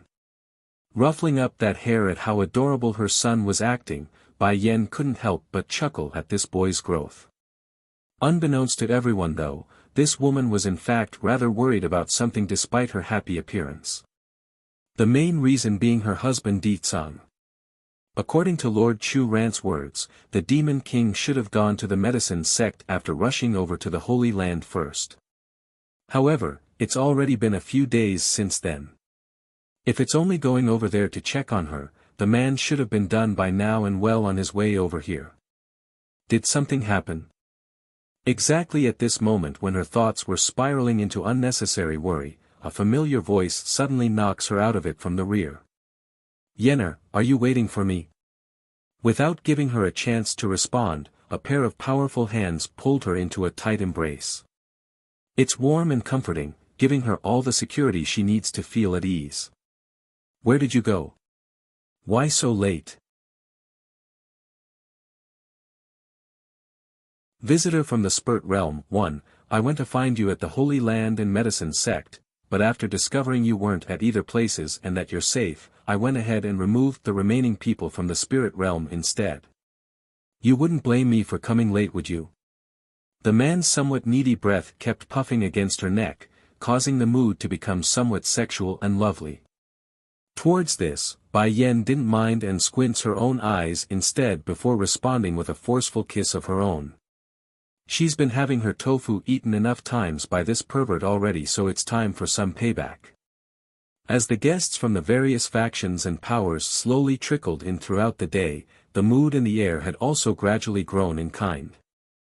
It's a festival rather than a simple celebration now. Due to this reasoning, the amount of patrols around the street had also been heightened. Now one could easily locate the extra manpower roaming around the place if they simply spent a minute searching. Later that night inside the banquet hall, Jun Tianyu remains seated next to her husband during the dinner, that fantastic face filled with cheers and happiness. Dear guests, I'm so happy all of you could make it today to celebrate my birthday. As you all most likely know by now, our family has recently discovered my son has had a child years ago during his last outing. The rowdiness in the banquet hall had instantly been snuffed out, their ears pricked up to listen closely to what this madam had to say. They may have known about Yun Feng recognizing his daughter back into the family, but due to the level of security and lack of information caused by the Misty Fairy House's secrecy, these guests today knew nothing about who the girl was. Today, I'm going to take advantage of my birthday banquet to have my granddaughter return to her ancestry. Jun Tianyu's gaze then turned towards Bai Yen and her son, that voice filled with gentle warmth. Looks were being exchanged among the crowd like they're having their own ideas. For one thing, marriage would definitely be a topic of discussion if it turns out the girl hasn't been married yet. Unfortunately for these people though. Exactly at this moment when the mood was at its highest, a loud smacking bang had knocked them off their feet. It's too sudden and too out of place for the situation. What do you two mean by that statement? Bai Changfeng's fist was still planted into the table, that heavy dent showing how infuriated this grandpa was. I was kind enough to let you two recognize my precious granddaughter, but now you want her to enter your ancestry book. Dream on. My granddaughter must follow my last name of Bai. Bang! Chief Wu Wei also grew enraged. Slapping the table, the chief was all fire in that face. Bai Changfeng, you are only a grandfather of the female side while my son is her father, based on what can you make her follow your last name? If you want a grandchild to follow your surname then go get your son Bai Zhanpeng to give you one. So what if I'm on the mother's side of the family? Don't forget, I'm the one who first found my granddaughter. Besides, if it wasn't for you bastards from the Misty Fairy House, would my daughter be missing still and without clue on her whereabout? I still haven't settled the score with you yet, now you're trying to steal my granddaughter. Do you take me for decorations or something? You, Chief Wu Wei points at his in-law accusingly, but at the thought of Bai Ning still being missing, he couldn't deny he's definitely at fault. Out of guilt, he grinds his teeth and mutters the only response he could come up with, you are simply unreasonable. Compared with these two red-faced old fellas who are spazzing at each other without a care for the strange looks coming there, the group from the Holy Land were rather bland in their faces. In fact, they're just continuing their drinking and watching this show play out like this didn't matter to them one bit. Visitor from the Spurt Realm, too, it didn't matter anyways to these three elders from the Holy Land. Regardless of what surname Bai Yen takes on, she would always be their precious disciple and they her Shifu. Yenner. Just when Zheng Qi, first, and others were rejoicing in their own fortune, a boisterous laugh from the side suddenly destroys their moment. It was Elder Zhongnan and his younger brother from the Misty Fairy House and their eyes were without good intent. Of course, the negative intention was only in the eyes of the three and not in reality. Since the chief is your grandfather, why don't you just stay at the Misty Fairy House for good, Yenner? Us two brothers only have you as our disciple, we can't bear to see you leave. Wah! Xiao Shurong's third, old face went from white to green, then green to white. He's never been very good at controlling his own temper so he literally flipped the table instead of just slamming it. What is the Misty Fairy House's meaning? We are already kind enough to come attend this celebration and now you're all trying to abduct our disciple. The third elder was full of anger when staring death daggers at Zhongnan and his younger brother. Ren Yi, second, as well. Making a heavy huffing grunt, this usually calm second elder also stood up to make a stand, you think she's not our only disciple? Also, first come first serve. We are her Shifus first so you two old farts from the Misty Fairy House can stand to one side and wait. That's right. Zheng Qi, first, was more inclined to fighting instead of just talking, that's why his knuckles are making crunching sounds at the moment. Yen Yen is my disciple, even if she does stay at somewhere then it's going to be at the Holy Land. What makes you all think the Misty Fairy House is anywhere good enough to accommodate her? I don't mind telling you all now, the Holy Island is hers already. Or does anyone here can say they got a better place than the Holy Island? The guests were absolutely gobsmacked by this mess that's quickly spiraling out of control. The banquet was going so well at first, how did these old men from the three powers end up fighting it up? And Yunfeng's daughter is also Bai Yan. This. Exactly at the same second, everyone's expression had gone stiff as a rock. The main reason being that they now realized the extent of what this all means. The woman was not only the disciple of these three main elders from the Holy Land, but also the granddaughter of the medicine sect. Now she's also the Misty Fairy House's young miss, Yunfeng's daughter. That literally makes the three major powers her background. Who else out there could match this powerful backup? Bai Yan on the other hand wasn't so pleased. Not going to have any of this, her face goes dark as she contracted her fingers into a trembling fist. Unfortunately, the worshipping husband beside her was still acting all nonchalant and kept feeding her pastries on the table. Di Tsung clearly didn't think much of the quarreling old men in front of himself, and that just made the situation even worse. Enough. Finally losing it, Bai Yan slams the table and gets up, causing the entire hall to go silent in its entirety. Still showing veins on her forehead, "Today is my grandmother's birthday. If you men want to fight, then do it tomorrow. Go outside if you all want to continue making noise." Sure enough, the woman's word held the weight that it should. They stopped and stepped back in unison like good old adult children like they were. "Yener, I have discussed this with your grandmother before and wanted to take advantage of this banquet to bring you back into the ancestry books." Chief Wu Wei meekly speaks up. This grandpa knew he's the one with the weakest leg to stand on, so he could only make a case by pleading. Returning to the ancestry book is fine. Granddaughter. Bai Chang Feng grew urgent after hearing that and immediately moved over to tug at the girl's sleeve. "It's just." Bai Yan's gaze turns to the two grandfathers respectively. "I am used to using the surname Bai already, and I'm sure my son is also used to it. So, we will not be changing it." Visitor from the Spirit Realm, 3, hearing this answer, Bai Chang Feng couldn't say he's not relieved and shot a cheeky look to his counterpart.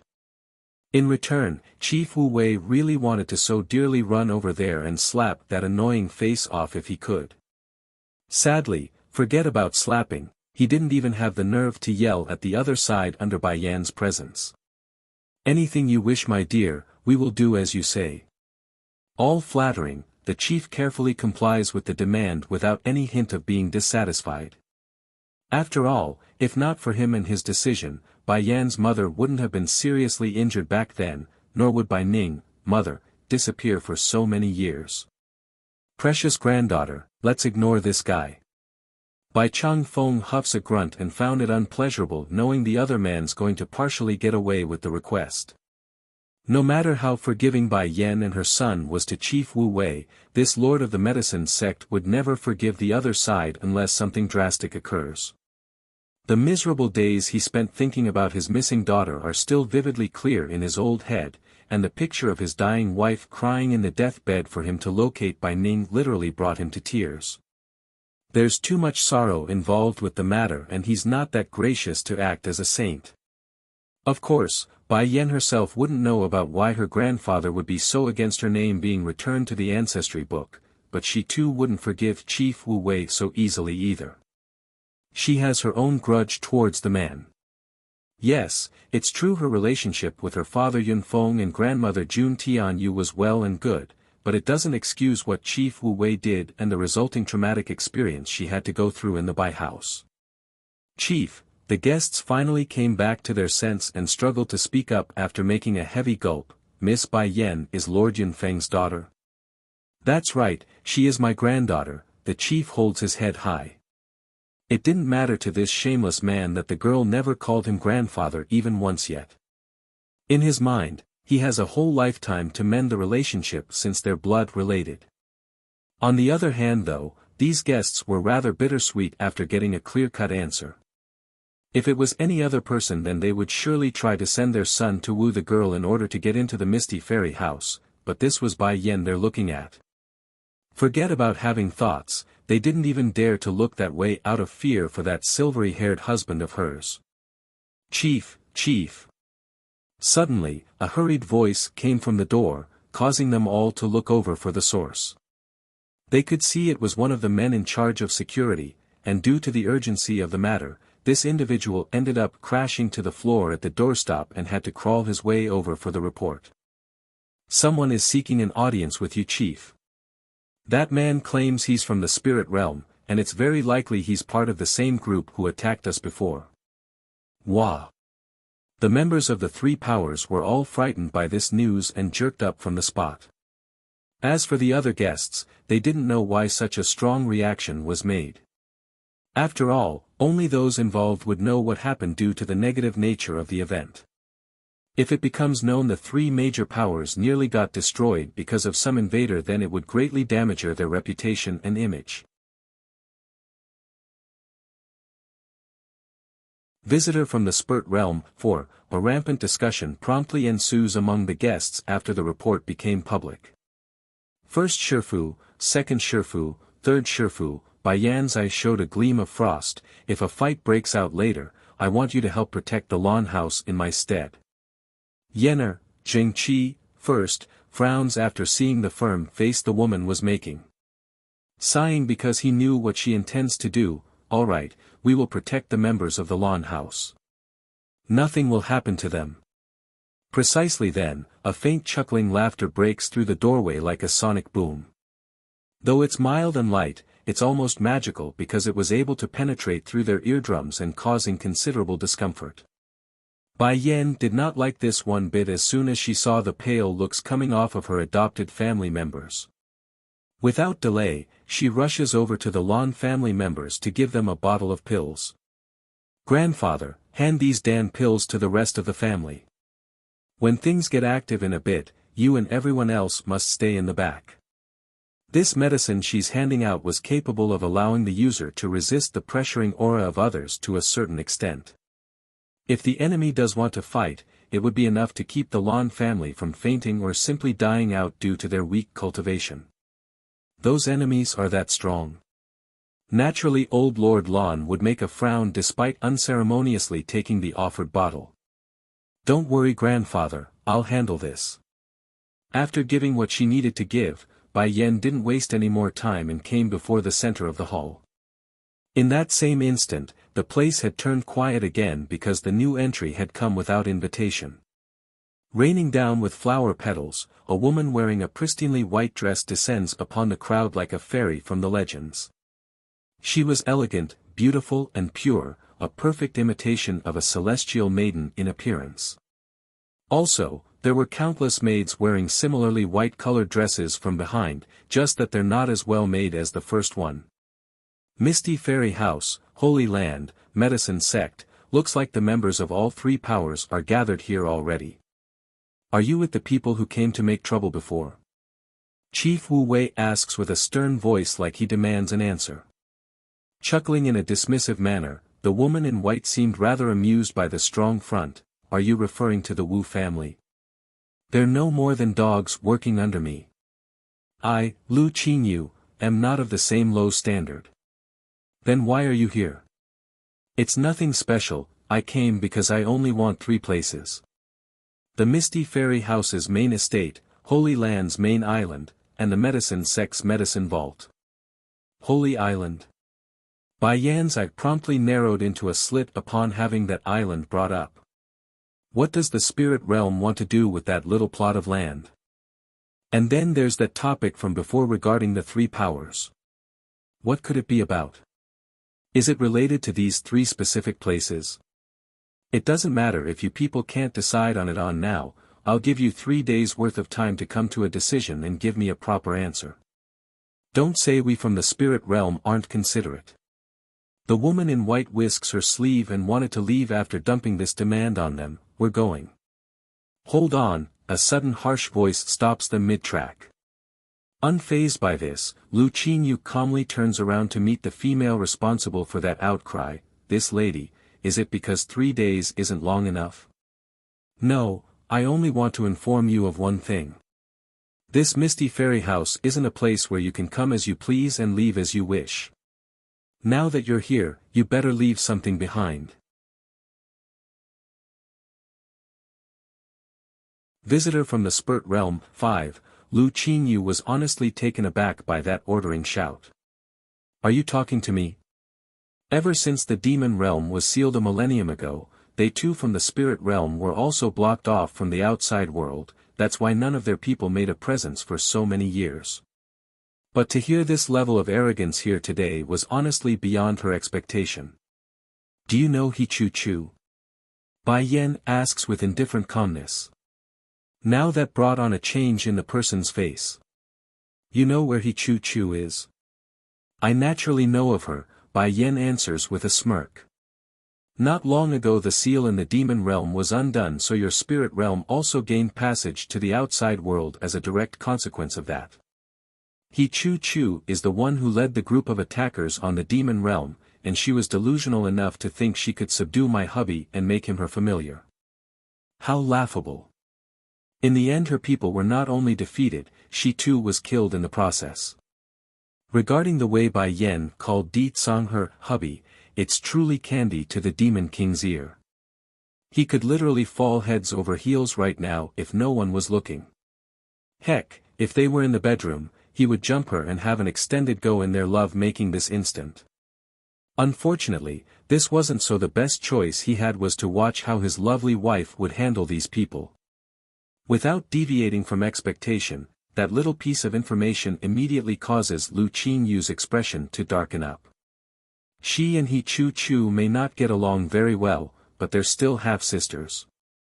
What sort of last words do you have to say for yourself? The woman in white explodes with a dangerous glint in those eyes. Oh, I only want to ask you if you are at the celestial rank or not.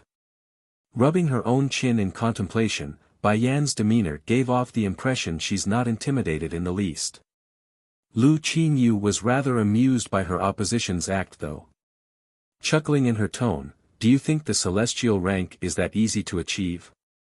Those from the celestial realm are so insidious and devious, as if they would let others from elsewhere learn of the secret in breaking through to that stage. Whether it be the demon realm or spirit realm, they are all having trouble breaking through to that level. Which means aside from those old relics that were already at that stage a millennium ago during the Great War, there shouldn't be any new ones awakening to that power. It's just that. According to Bai Yan's assessment, some of those powerful masters who attacked the demon realm were clearly at the celestial rank. Now that leaves a big gaping question in the air. How did they manage to do that when they're not from that age where it's still possible to reach that level? Are those your last words? Lu Qinyu asks again, her patience starting wear thin. Showing a smile, Bai Yan now looks to the other side like she's seeing a prey. Since you didn't break into the celestial rank, then that's easy to do. What? Blinking her eyes in clueless light, the woman in white didn't have any idea what she meant by those words. Yener. Bai Changfeng and Chief Wu Wei were both in great shock. They understand that the girl has greatly improved in strength since the last they met, but they too could see the unwelcomed females across from themselves are unlike the last wave of attackers. They're much higher. Acting like she didn't hear their outcry, Bai Yan stretches her body a little before summoning a bony quill with a flick of her finger. This was something she pulled out of a skull dragon that attacked her during the long training session inside the holy domain. In that moment, even the room's temperature had fallen into a splitting chill due to this object. Di Tsang also noticed his wife's newfound toy. How did Yan Yan get her hands on an ancient dragon's back quill? Visitor from the Spirit Realm, 6, this bony quill was equivalent to a divine relic, making it invincible against anything below the same weapon's grade. Knowing this fact, Lu Qinyu's expression also got serious. She's able to sense that ominous and threatening air coming off of the thing and instinctively took a step back. Like I said, this misty fairy house isn't a place where you can come as you please and leave as you wish. Swoosh! Bai Yan leaped with incredible speed after throwing down her words. Brandishing that frost-driven quill as her weapon, she's able to catch her foe off guard and swing around to the back and slash down. For Lu Qinyu, who's been staring down at everyone in a superior position, this was completely against the script she had planned. If not for the reactive block of her own blade by turning, she would have died right then and there. Even so, the quill ended up slicing right through the metallic sword and knocking this woman back several feet from the original spot due to the impact force alone. Feeling the sting in her chest from the residual damage, Saint Rank. This woman is actually Saint Rank. How come?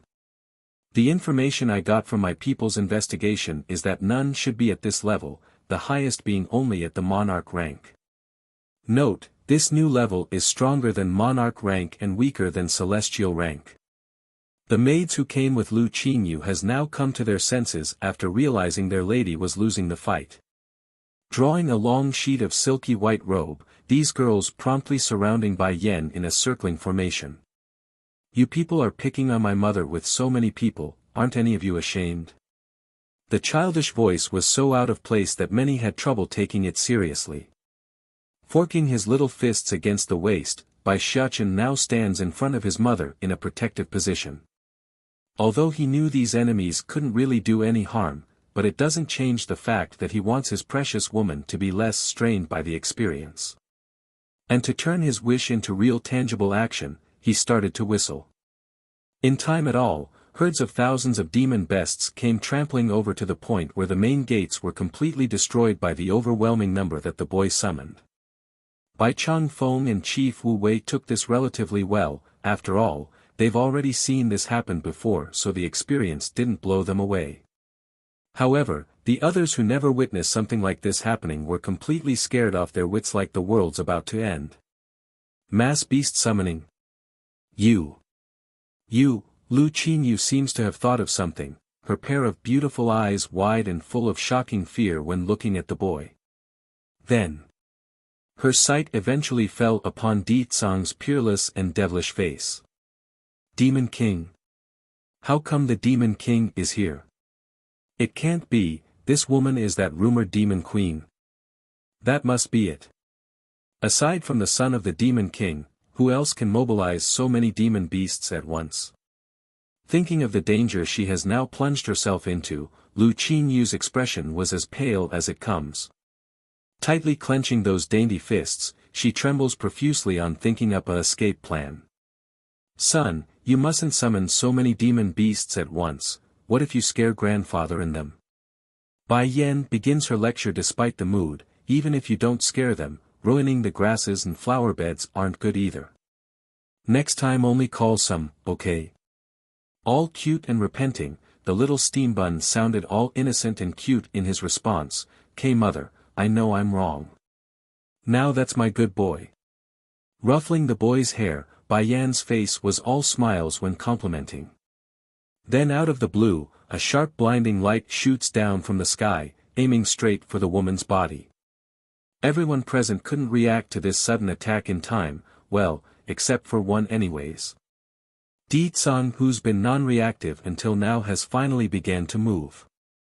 Pulling his wife into a protective embrace, the Demon King promptly raises a hand to repel the offending light. In that second, a resounding boom resonates from the two opposing colliding force, causing the very eardrums of these guests to ring painfully. Mother. Bai Shechen's heart thumped intensely after the dust settled on the ground. Mother, are you all right? Lu Qinyu's goal, 1, Bai Yan shakes her own head helplessly at the two overly protective males in her life. Pushing Di Tsang's arm aside, she leans down to pick her boy up in order to console that uneasy heart. I'm fine, don't worry you silly. After saying this, she then turns her attention over to the old senior responsible for that sneak attack that's also hiding in the darkness of the night. The old man didn't care about the sharp look he's getting though. Slowly stepping out into the open courtyard, he gently helped Lu Qinyu up from the floor. Uncle Jun, thank goodness you're here. With help by her side, this arrogant woman now felt at ease again and returned to her usual demeanor.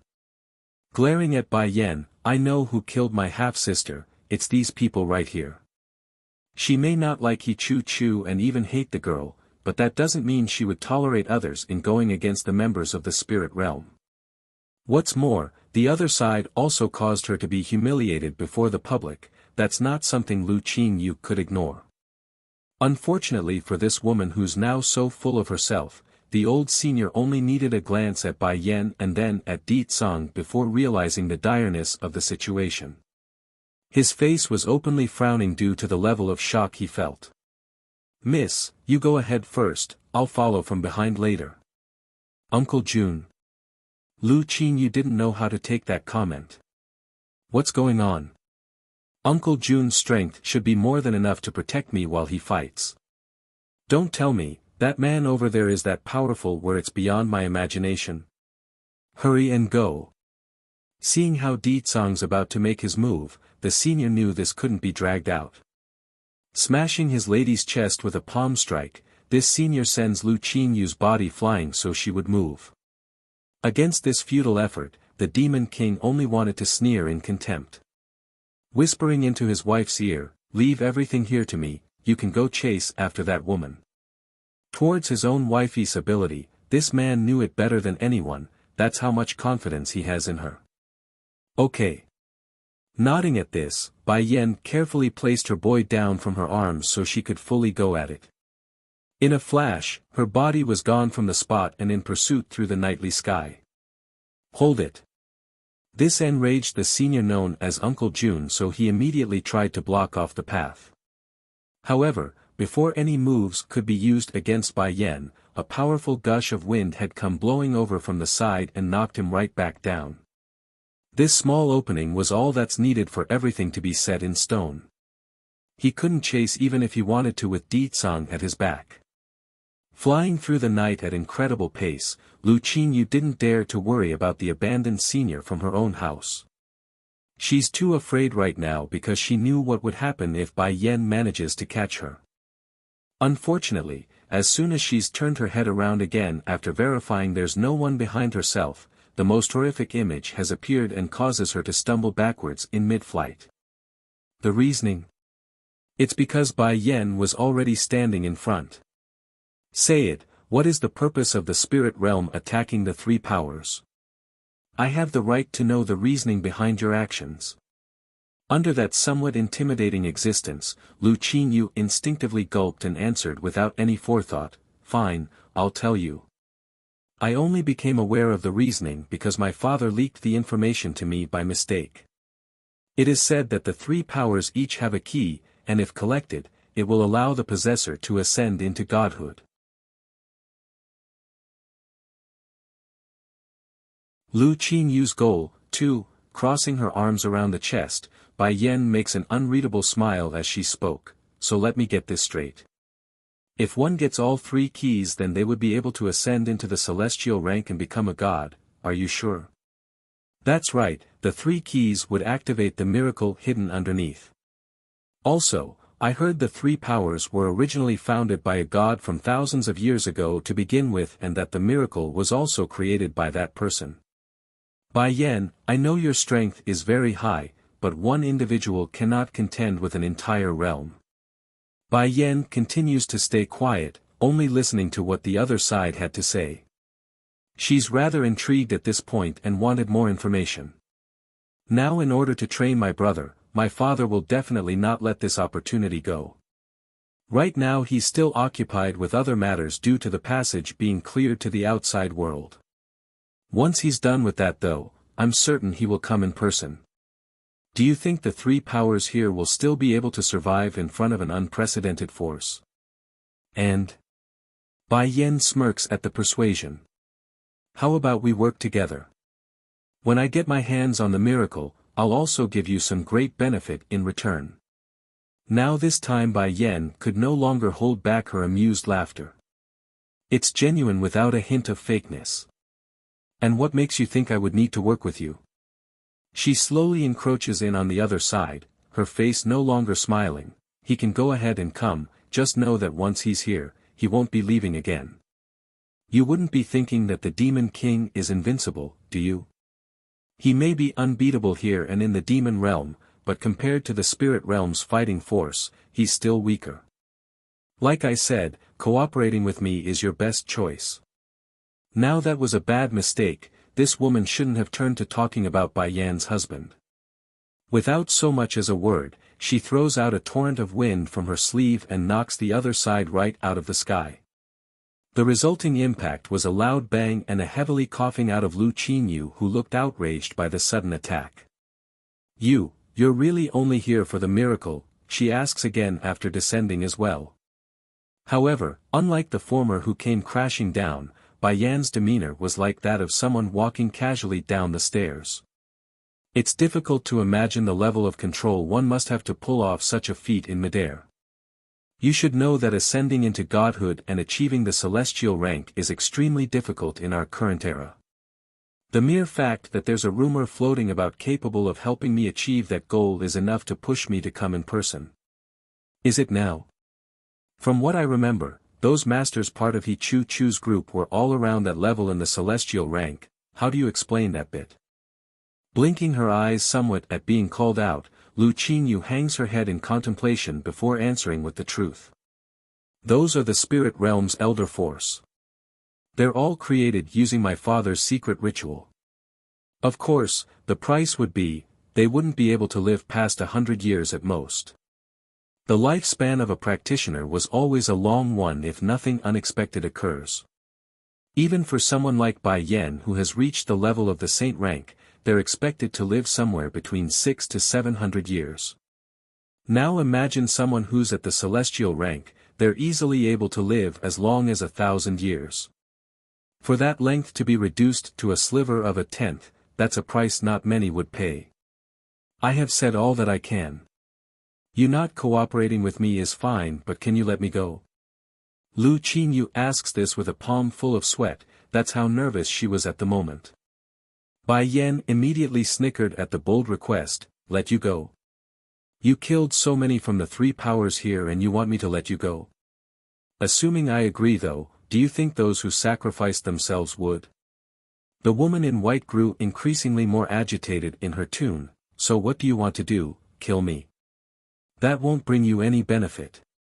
What's more, those people weren't killed by me either, they're killed by the member of the Wu family. My orders were only for them to drive the members of the three powers out and that's it. Lu Qinyu's goal, 3, leaning to stare down at the other side, Bai Yan coldly grins. What you said about killing you isn't unreasonable, but, what good does it do me if I don't kill you? Lu Qinyu grew elated at the notion of hope. Speaking with a stronger voice, my father will be personally coming to the three powers once he's done arranging everything. Before he comes though, I can give you a warning ahead of time and act as your spy on my end. Spy? Smirking at the idea, Bai Yan almost wanted to laugh aloud at the silly suggestion. Do you think I would need a spy on the inside? If those from the spirit realm wants to come here then they would first need to pass through the demon realm. Knowing that, do you think I would still need your pitiful amount of information? That immediately causes the other side to tense up. Bursting with cold sweat, this once proud woman from the spirit realm was now realizing how foolish she herself had been. The very idea of being a spy was nothing more than a scam on her end to begin with. Now it's obvious the one she's trying to fool wasn't buying it. Then what exactly do you want? I'm not short on spies, but if you're willing to be a slave then I'll consider your proposal and take you in. Bai Yan's tune sounded light and frank, like it didn't matter to her or not. However, the one on the receiving end was not so happy. Practically exploding with rage on that face, Lu Qinyu refutes the idea right away. Dream on. I am still a well-known individual within the spirit realm, I will never become someone's slave. Swoosh, summoning her bony quill in that split second, Bai Yan's weapon exuded a dangerous frosty air that both startled the other woman and causing alarm in those eyes. You, bang. Not bothering with any more words, that weapon directly whips across Lu Qinyu's chest and sent her flying out. Though the attack was deliberately made to smack across the flesh and not slash it open, it still left that chest squirting out blood due to the surface skin being torn. Now the lavish white dress she wore had become stained with red as a result of the fluid. Of course, this little move wasn't going to please Bai Yan at all. Brandishing her blade for a second strike, she's now aiming straight for the kill by going for the throat. I'll do it. This shout at the last second saved her life. Lu Qinyu felt death hovering above her head, so that's the only reaction she knew at the last critical moment, and thankfully so for herself, because that shiny flickering sword would have went straight through her neck. I'm willing to be your slave, she says this through gritted teeth. And you think I can believe what you say?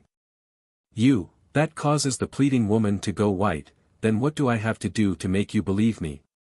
Curving her fingers out, a beady little pill appears in Bai Yan's palm. Eat this. What is that? She asks with uncertainty in the voice. Though Bai Yan's expression was a smiling one at this moment, but to the other side, that smile was akin to a demon waving its hand at the victim. A poison that's able to erode your very organs. But don't worry, I have the antidote right here in my possession. As long as you keep taking the antidote every month, then nothing will happen. However, if you go 3 months without the solution, then your stomach will slowly erode away until the toxin kills you. The process is both painful and excruciating, so I suggest you not test it. Making a smirk at the increasingly darkening face of the woman, of course, you can choose not to take this poison, but I'm sure you know what the consequences are for doing so. I will not allow a tiger to return to bite me in the future. In other words, it's either the poison or you die today.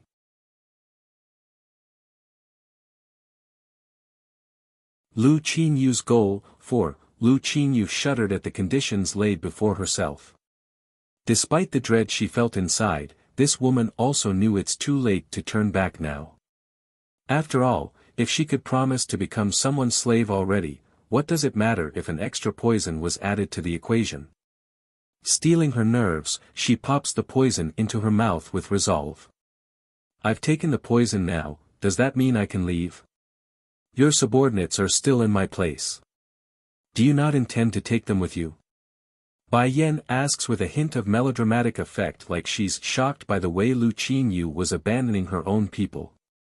On the other hand, the now slave didn't care about the taunting ridicule. Compared with Bai Yan's strength and intimidation, she's more afraid of that peerless and domineering demon king. But thinking back to Uncle Jun, who's still risking his own life for herself, Lu Qinyu at least had some sense of humanity left in her. Fine, I'll go back with you first. Unfortunately, that attitude didn't sit well with Bai Yan in the least. Is this the tone a servant should be using against their mistress? The slave wanted to lash out from rage right there and then, however, upon thinking back to her own life she subsided. Mistress, I am wrong. But instead of getting an affirmative answer in return, Bai Yan only stabs her bony quill down onto the earth. This should have been an unimportant gesture, yet the impacting force alone actually shook the entire mountain range and causes Lu Qinyu to stumble backwards in great fright. How can this woman be so temperamental? Inhaling deeply, she bites the apple and yields, Mistress, I will never dare again. Retracting her weapon, Bai Yan seems to be appeased at least for now. Lu Qinyu, don't think you will be able to escape from my control one day. This poison is my own creation. Aside from me, no one knows how to develop the antidote. If you try anything or go against my orders, I believe I don't need to go into details on what's to come. Due to the threatening tone in the voice, her words actually earned a shudder from the other side. Truth was, this woman from the spirit realm was also a talented alchemist in her own right. Unfortunately, the poison was so amazing that she couldn't detect it in the slightest when ingesting the pill, indicating how formidable the recipe must be to be able to bypass her senses. Mistress, I would never dare to have alternative thoughts. The very fact that she has survived to this day in the spirit realm without others managing to kill her showed Lu Qinyu wasn't a brash person. Sure, the future may look grim for now, but that doesn't mean there's no hope still. Then let's go. Leaving only that behind herself, Bai Yan swiftly transforms into a flash of light and shot towards the main estate again. As hesitant and unwilling as this newfound slave was, Lu Qinyu could only follow from behind after watching that gradually disappearing light. Her speed may not be as fast, but it doesn't change the part she's now a lowly dog that must go where commanded. Inside the main estate, the guests are currently dead silent as they watched nervously at the lax-looking man sitting atop of the huge chair that's normally reserved for the master of the house.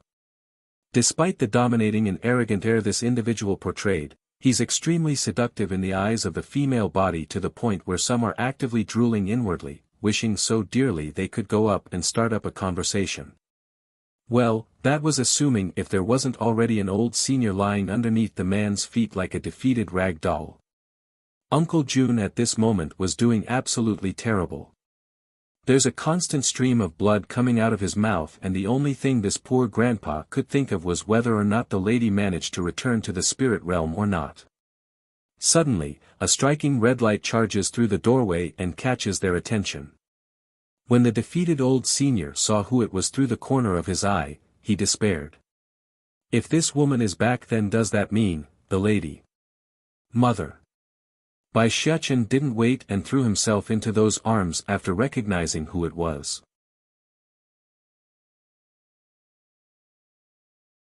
Lu Qinyu's goal. 5. The boy's body was soft to the touch and fragrant to the nose, leaving Bai Yan's heart all calm and warmed to the bone. Towards his son and wife's intimate contact, Di Tsung immediately dumped whatever he was doing to the captive and rushed over to toss the little steam bun aside. He's a big sour pot to anyone who gets too close to his woman, that includes his own flesh and blood. How did it go, Yen Yen? The Demon King's smile was superb as soon as he turned to his wife despite how dark he looked just 1 second ago. But before Bai Yan could answer the question, Lu Qinyu's presence has also arrived on scene through the doorway. Miss, are you alright? Uncle June was the only one showing joy at this new entry. Then just when this old man wanted to struggle up again to run to her side. Bam! Only a flick of his finger, that's all Di Tsung needed to do to force the other person back down to the floor. It's merely a gesture, but the force involved would have killed any ordinary human. Even so, Uncle June's complexion was a horrible white after getting hit in the heel with that blow. He's sweating balls right now due to the pain. When did I say you can get back up? Di Tsung's voice was overbearing and arrogant with a tinge of smugness as well since he's able to show off before his wife. No matter though. Uncle June may not be able to move at this moment due to the threat and pain, but he only wanted to confirm the lady's safety, that's all. With his strength, this senior was more than capable of making an assessment using his eyes only. On the other hand, Lu Qinyu had wanted to rush over to help the old grandpa after seeing the terrible state he was in. Unfortunately, her status now was a slave, and that meant she's in no position to decide what to do. In the end, this once proud woman of the spirit realm could only timidly look over to her mistress for permission first. Grandfather, grandmother, holy lord, could you get a list of statistics for all the people killed by the Wu family's attack? We will have Lu Qinyu go in person to plead for forgiveness from all of them. It didn't matter if the lady didn't specifically order the murdering of the 3 powers. They're her subordinate, that means it's almost a definite she would know of their virtues. Ignoring was the same as indirectly allowing. What's more, Bai Yan herself couldn't say for certain she would have come out on top today if Di Tsung wasn't around. So, whether it be personal or business-wise, she has no reason to be lenient on this Lu Qinyu regardless of her submitting. In that instant, all eyes were gathered on the mentioned slave, their faces showing a stunned and surprised look. What does she mean by that? Have this woman go ask for forgiveness? Why would she do as ordered? Impudent. Uncle June grew furious at the notion. Who do you think her ladyship is? How dare you demand her apologize to those people, you? Bam! Di Tsung didn't want to hear another word from this foul mouth. Waving his hand, an invisible force directly slams into the senior's chest and knocks him to the ground, causing a mouthful of blood to come squirting out in the process. Uncle June. Growing increasingly more urgent in her face, Lu Qinyu knew she had to do something right now. Go prepare my things, I intend to go apologize to them in person. Miss? Losing all color from his old face, the severely injured old grandpa stares at his own lady in disbelief. What are you talking about? How can you? Taking the preemptive move by ignoring that plea, the slave acted accordingly to her own status by bending her back. Mistress, I have set the orders as you wished. Is there anything else you wish to command of me? Despite that voice being soft and melodic, it's akin to a thunder striking down from above for these people. Their eyes were popping out in absolute shock. What? Just a while ago this woman was still yapping on about killing them and now she's calling someone else mistress.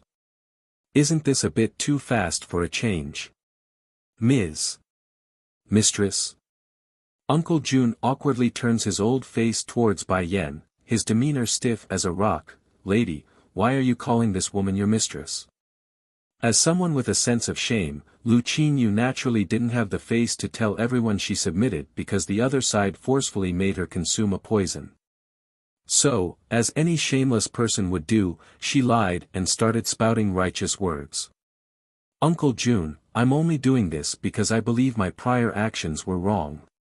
If not for Miss Bai Yan here pointing me in the right direction, I would continue to go down the wrong path.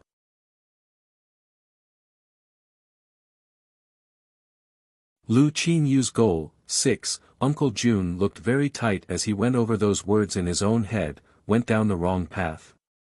Found a new way. This.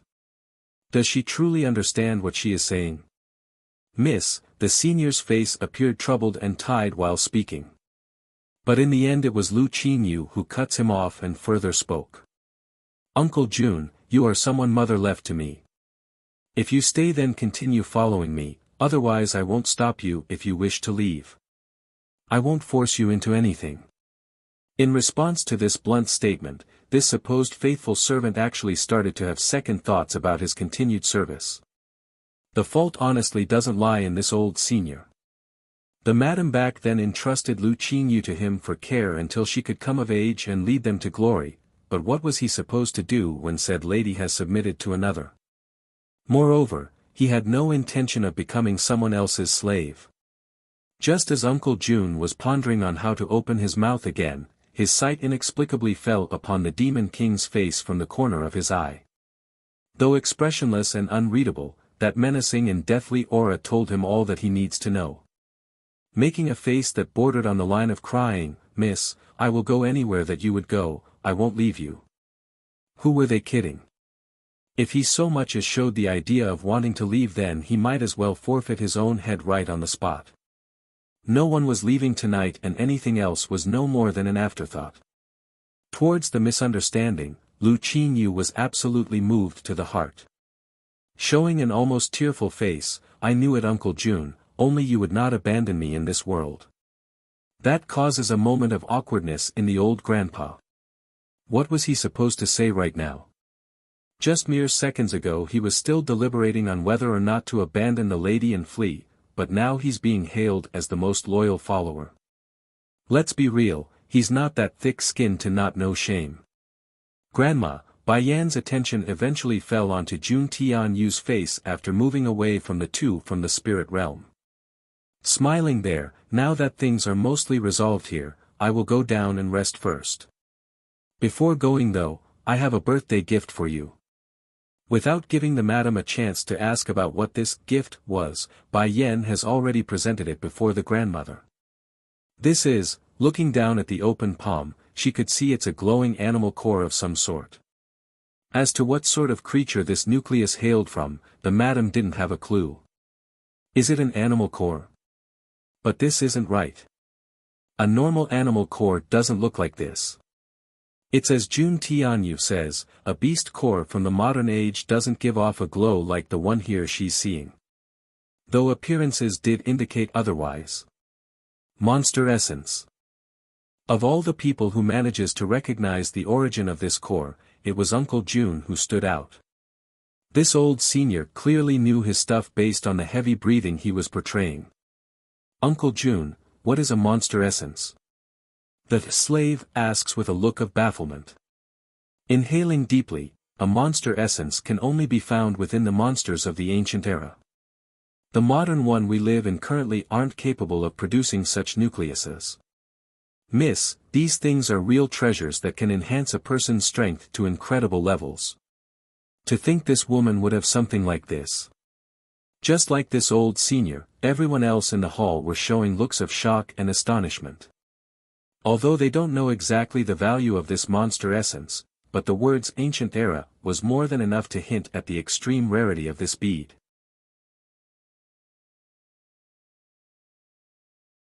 Lu Qingyu's goal, 7 yener, this is too valuable. The madam sounded like she's a little overwhelmed but was stopped promptly by a cusping hand from the other side. Today is your birthday, grandma, please take this monster essence.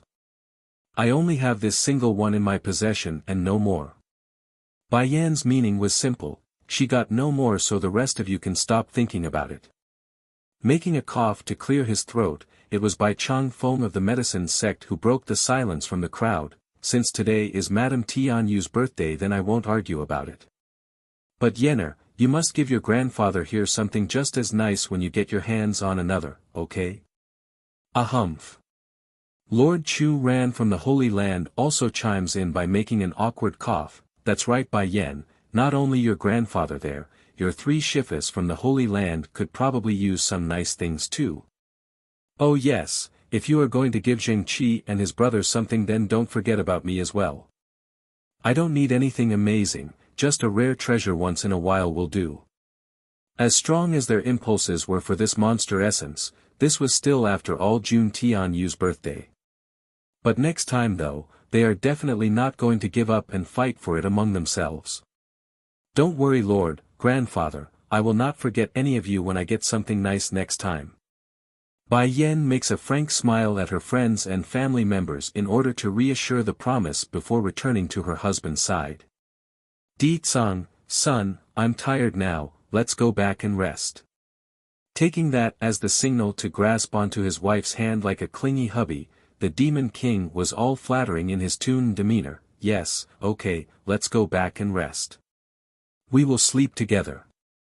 There's no way Bai Yan would miss the wagging tail hiding behind Di Tsang's back right now. It's so obvious what this man wanted to do tonight and she didn't like it. Sadly, no matter how much she struggled to remove that clingy hand from her own, the poor woman fails miserably and only made the big bad wolf get even closer. Meanwhile, on the side of this couple, the little steam bun was pulling his cute little face down in displeasure. I knew it. Now that mother has batty father, she no longer cares about me. Uncle June, is what you say really true? That is a monster essence. Staring in the direction of Bai Yan's fleeting figure, Lu Qinyu asks with uncertainty. The old senior smiles bitterly as he nodded in affirmation. However, before he could open his mouth, Jun Tianyu had already popped the beady little treasure into her mouth, thus causing an explosive spinning vortex of a storm to burst forth from her body. Even the roof was blown away in the process. For some of the unsuspecting guests, they were unfortunately knocked to the floor after losing their balance, while the more experienced and firmer ones popped their eyes out in an incredulous manner at the madam. In the end, it was Bai Chang Feng who broke the eerie silence by stomping his old feet repeatedly. Oh damn it, I lost out, I really lost out. If I knew the monster essence can directly make one have a breakthrough, then I would never yield it. There hasn't been a known case of someone breaking into the saint rank for many years now aside from Bai Yan herself, hence the major outburst from this lord of the medicine sect. Uncle June, this monster essence can help a monarch rank directly break into the saint rank? When Lu Qinyu asked this question, even her breath was panting with urgency. That would depend on the situation. This Jun Tianyu was on the verge of having a breakthrough to begin with, she only needed a little push, and that's what happened after she consumed the monster essence. However, if it was a monster essence of a very powerful ancient monster, then even a low-level saint rank can directly break into the celestial level and become a god. Uncle Jun heaves a long sigh like he's also lamenting the missed opportunity.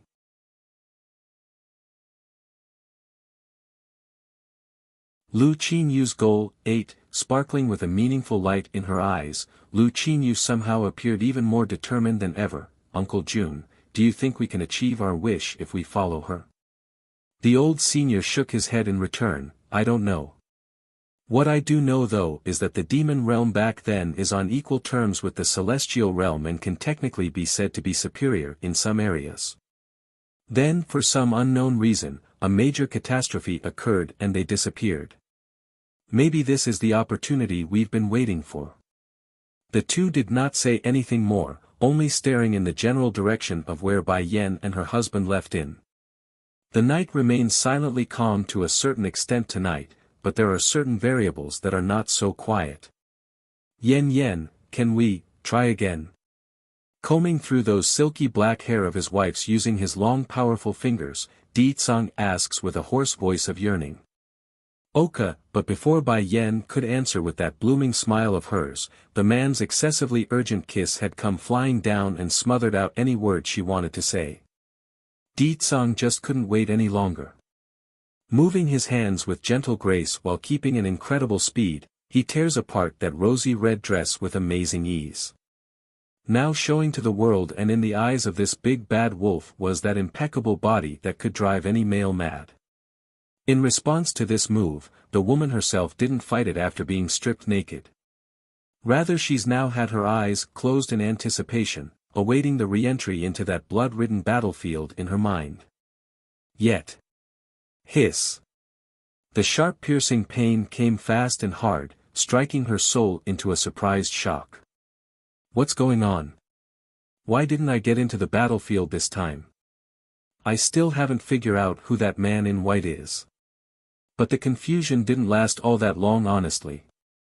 Partially it's due to the lump of meaty flesh attacking her lower abdomen in quick succession. It's definitely not very comfortable at first, but that soon changed to a physical urge to meet the man's rhythm. Bai Yan won't deny it, the experience was turning her on and the stream of stick fluid coming out of her said it all. Yen, I won't give you the chance to leave me again in the future. Leaning closer to get his face up close, the Demon King's peerless face completely reflects into the woman's view and completely destroys the last barrier inside her heart. This time I can finally get what I want. Next morning. Bai Yan was fast asleep after a whole night of intense sex, that was until she was rude awakened by the increasing weight on her chest. Shooting those eyes wide open, a swell of anger promptly bursts forth after remember what happened, scram. Damn this bastard, he didn't stop at all. Is he an animal? How can someone keep their rod that hard all night? And what's up with the weird positions he made me do? Oh my waist and back, it's so sore. That's it, I'll make him pay for what he did to me. Oh Yen, this is my first take experiencing something so amazing, that's why. First time. Bai Yan snickers loudly like she just wanted to slap him. If it was your first time then where did Xiachen come from? In light of that blunt remark, Di Tsang didn't get fazed in the least. In fact, his grin only got deeper like he's a shameless fox. That time. Well, that time was you forcing yourself onto me, I didn't even get to experience any of the fun because of my dull state. Don't you think you should compensate me, my dear wife? Get off the bed. Oh my dearest, you really are a fickle when it comes to these things. No matter, whether it's your gentle side or grumpy side, your hubby here will take it all and like it very much. Come now, let's continue where we left off last night. I still have some more positions I've been craving to try. Twitching in the corner of the eye from utter frustration, Bai Yan's frosty smile grew dangerous against the perverted body that's currently rummaging naughtily atop herself. If you don't get off of me and the bed then we will sleep in different rooms from now on. Sure enough, the threat did have some effect. Di Tsang stopped whatever invasive act he was pulling down beneath. Even so, the Demon King didn't scramble off the bed like told and instead pulled himself to one side while wrapping his arms around her clingily. Yen, this is like a dream for me.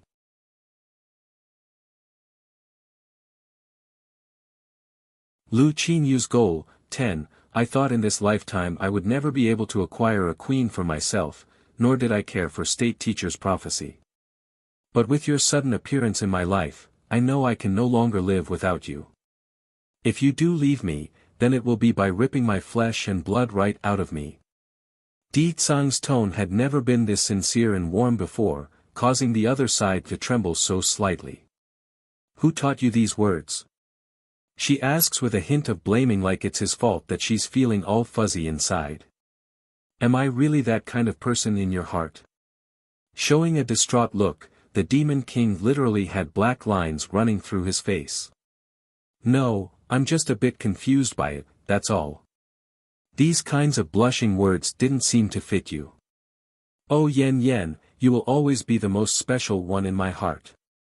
Whatever I won't do for others, I will do for you, do you not understand that?" It's exactly like he says. In this world, the only thing that could make him give up his dignity and let go of his pride was her. Towards those heartfelt words, Bai Yen responded by embracing that body using her own. She's not blind, she could see the level of love he's giving. Like the aggressiveness, the strong vicious nature of his character, and the heartlessness, none of that has ever been used on her, unlike everyone else. "Di Tsang, do you remember what I told you before? Whenever I'm not emotional moved while doing it, I would immediately fall into those painful memories that didn't belong to me."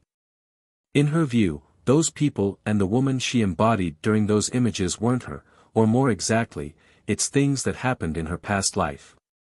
A fleeting memory of old. But this time, I don't know why, but I can't tap into that sea of memory. Acting in good faith, Di Tsang narrows his eyes in and swiftly pulled the woman onto his chest. He wanted to use his entire existence to comfort that face.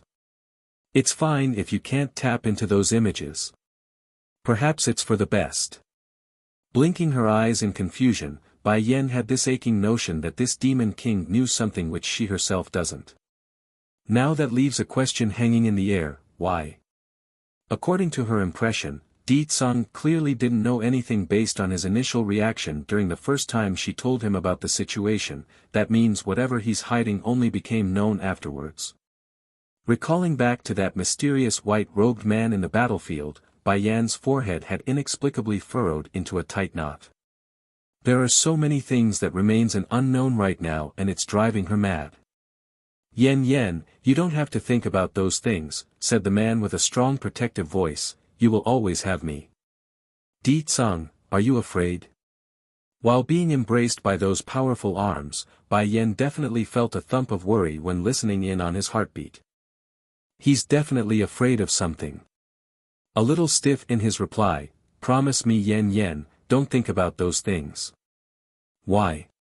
"Because I won't allow you to be hurt in any way. I don't want to lose you again. Promise me, okay?" Di Tsang's arms grew tighter, showing how anxious he really was inside despite the vain attempt at acting strong. Musing for a second, "All right, I promise you." Since Bai Yen believes him, she won't press for an answer until he's ready. That's what a partner does. "But, Di Tsang, I don't want you holding secrets back from me." Their eyes locked together, "and my capacity to accept things aren't as small as you believe."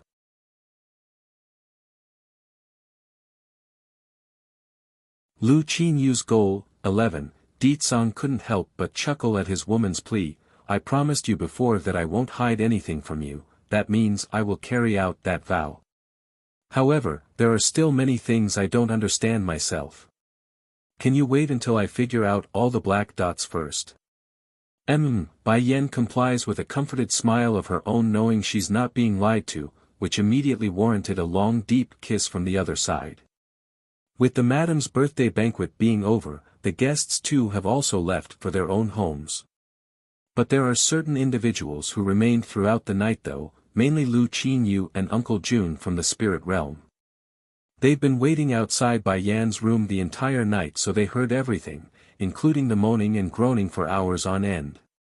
Surprisingly enough, unlike the old grandpa who was flushing hard from all the sexually arousing sounds coming their way, it was Lu Qinyu who was rather calm for the awkward situation despite the uncomfortable stance she was making. Sure, she's still a virgin herself, but the fact that the noises could make an experienced old grandpa like Uncle June blush shows how intense the two occupants were going at it. This problem continued until late into the afternoon, ending only after the doors were swung open and out came the occupants inside. Apparently last night's nourishing treatment did wonders for Bai Yan's complexion because she was absolutely gorgeous in how her cheeks were a peachy pink. "What's the matter?" she asks with a hint of melancholy in the voice after noticing the two waiting bodies. "I am here to greet mistress." Awkward in her reply, Lu Qinyu speaks up with a rather red face. "The formality can be put aside. Take this medical pill here and have that old man eat it first." Pulling out a beady little thing similar to the one she fed the other girl, Bai Yan's expression was flat and unchanging. Thankfully the matter with the poison had been explained prior to this meeting, so the reaction wasn't huge from the senior. Merely a few twitches in the mouth before he swallowed it. "Mistress, please go ahead and call me Jun Hao. After you two finish asking for forgiveness, you are free to go back to the spirit realm." "Go back to the spirit realm?" Lu Qinyu's complexion promptly turned a shade whiter. "Mistress, my father will definitely investigate the matter before he comes to the mortal world. If I go back like this, then he's going to find out what I did. Please have mercy and let me stay." If she had managed to break into the celestial rank, then her father would at least keep her alive out of consideration for her usefulness.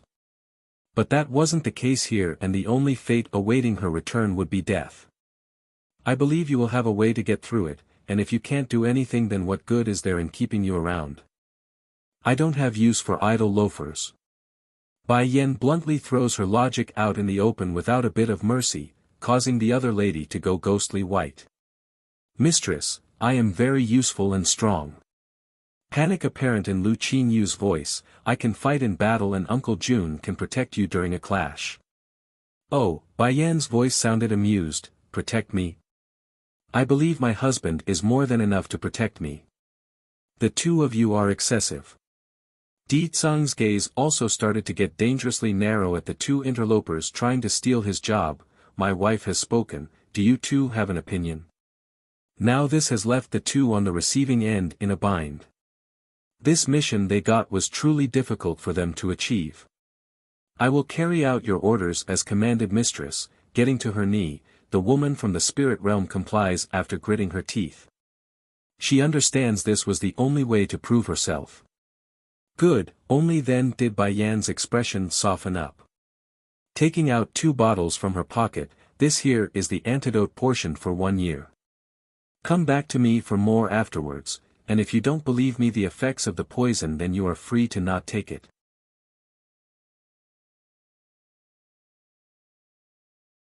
Lu Qinyu's goal, 12, believe, "We of course believe you." Jun Hao forces a charming smile to hide his own unease. "Mistress, having us go back to the spirit realm can't be without reason. Do you have something in mind for us?" "Yes, you are right, I do want you two to do something while back there. However, I don't have an exact mission yet aside from passing on information to me." "Passing information?" Jun Hao appears surprised by the idea, "But how are we supposed to pass information to you? The spirit realm is next to the demon realm. If anything happens, then you can go to the border and have one of the demons carry the message to me. If I ever find out you withheld crucial information, then you better pray to the heavens." At the thought of the consequences of having his gut melting through due to the toxin, Jun Hao immediately went on a slew of promises and vows to indicate his loyalty. "Don't worry, mistress, we will definitely report any information we come across to you. You have my absolute loyalty. Are you done with the flattery yet?" Bai Yan's gaze narrowed into a warning look. "If you are done, then get going. I don't care if you have to beg or plead to those who lost their loved ones, you must get their forgiveness." The 2 slaves exchanged a look of helplessness, their faces bittersweet at their own predicament. They know, the path ahead of themselves are going to be a rough and difficult one. "Di Tsung, let's go see my shifus and grandparents. It's very likely they still haven't left yet." She then stretches lazily like it's still early despite it being late into the afternoon. "Mother." Then from out of the blue, a tiny little guy rushes over from the front and directly crashed into her stomach, causing even Bai Yan to stumble back a few steps in the process. All teary and pitiful in the face, "Mother, did Batty father hurt you last night? I heard your tragic cries last night." but great-grandfather and them won't let me come and save you no matter what. Tragic cries. Bai Yan's face was as dark as it comes. Turning rigidly to the one responsible, Di Tsang, yesterday. Did I really cry out that tragically? She gets an affirmative nod in return and causes that back to stiffen. If that's so, doesn't it mean the entire Misty Fairy House has heard us? This. How am I supposed to go meet grandfather and them? Oh, this is too embarrassing. Oh, forget it, I better go back and nap instead. She wanted to run back into the room and hide herself. Unfortunately. Mother, don't you want me anymore? Bai Shechen tugs at the hem of her dress with the most aggrieved and wronged face he could make. Towards this image of her boy, Bai Yan could truly say she's about to melt from how adorable he was acting. How can I, you silly? Mother couldn't wait to give you hugs and kisses. Then why do you not want to see me? It's not that mother here doesn't want to see you, it's just, she's really stumped at this moment. Unable to finish her sentence, the plea-filled woman turns to Di Tsang for help using her own distressed face. Xiachen, don't fluster your mother with your questions, the Demon King says it with a serious face despite laughing inwardly. She has to go see your great-grandparents now, so help me support her. Oh, okay, acting like the good little boy that he was, Bai Xiachen completely misses the fact that he's being toyed with by his old man and was now firmly holding on to that hand in support. Seeing herself being surrounded by one big and one small foxes, Bai Yan's face instantly turned dark from how the ridiculous course the scene has played out. What are you two doing? I can walk just fine on my own. That's not true. Maybe after last night our son will be having a little sister soon, so everything must be on careful side. Younger sister. In that second, one could definitely see sparkling stars in the little steambun's eye due to how ecstatic he was acting by jumping up and down.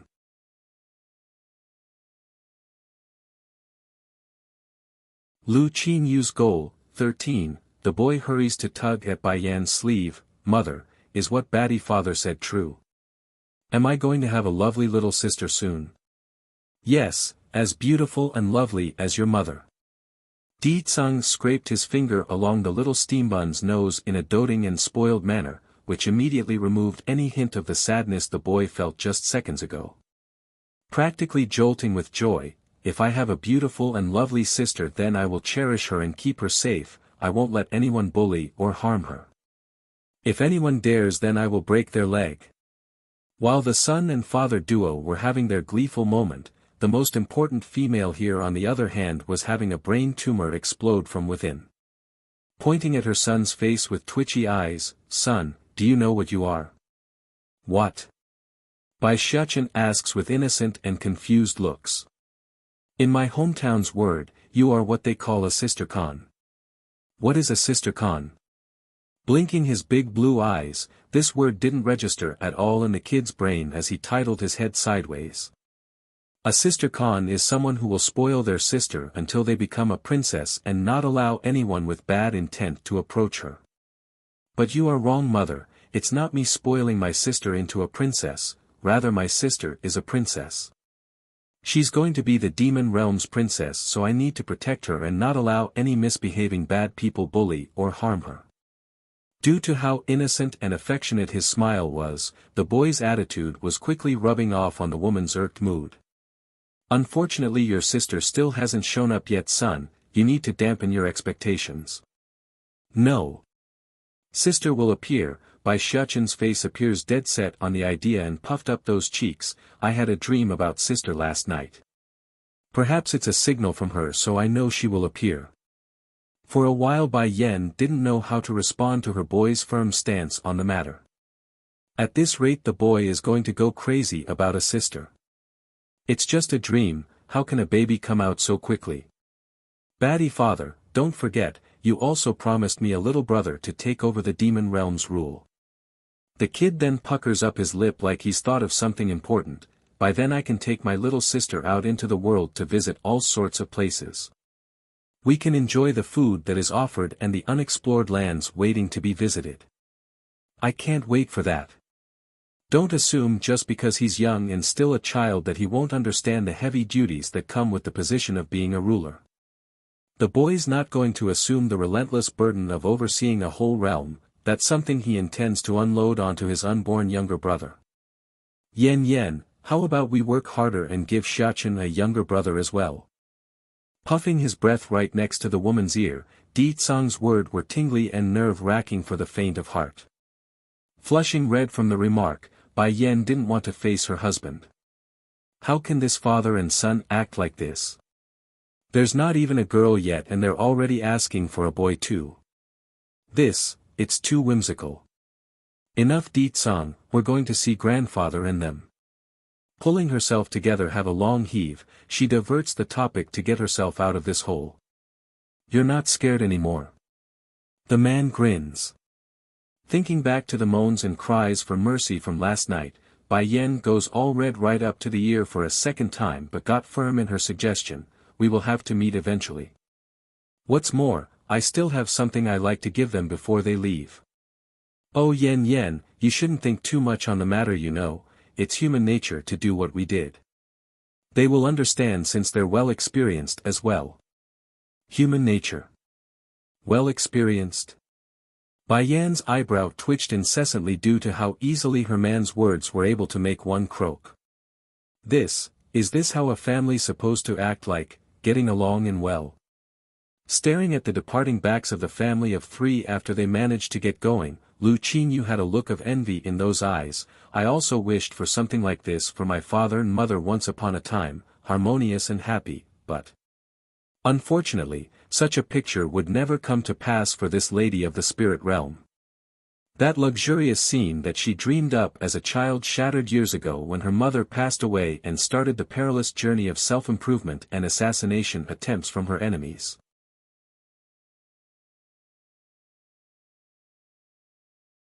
A celestial rank guardian.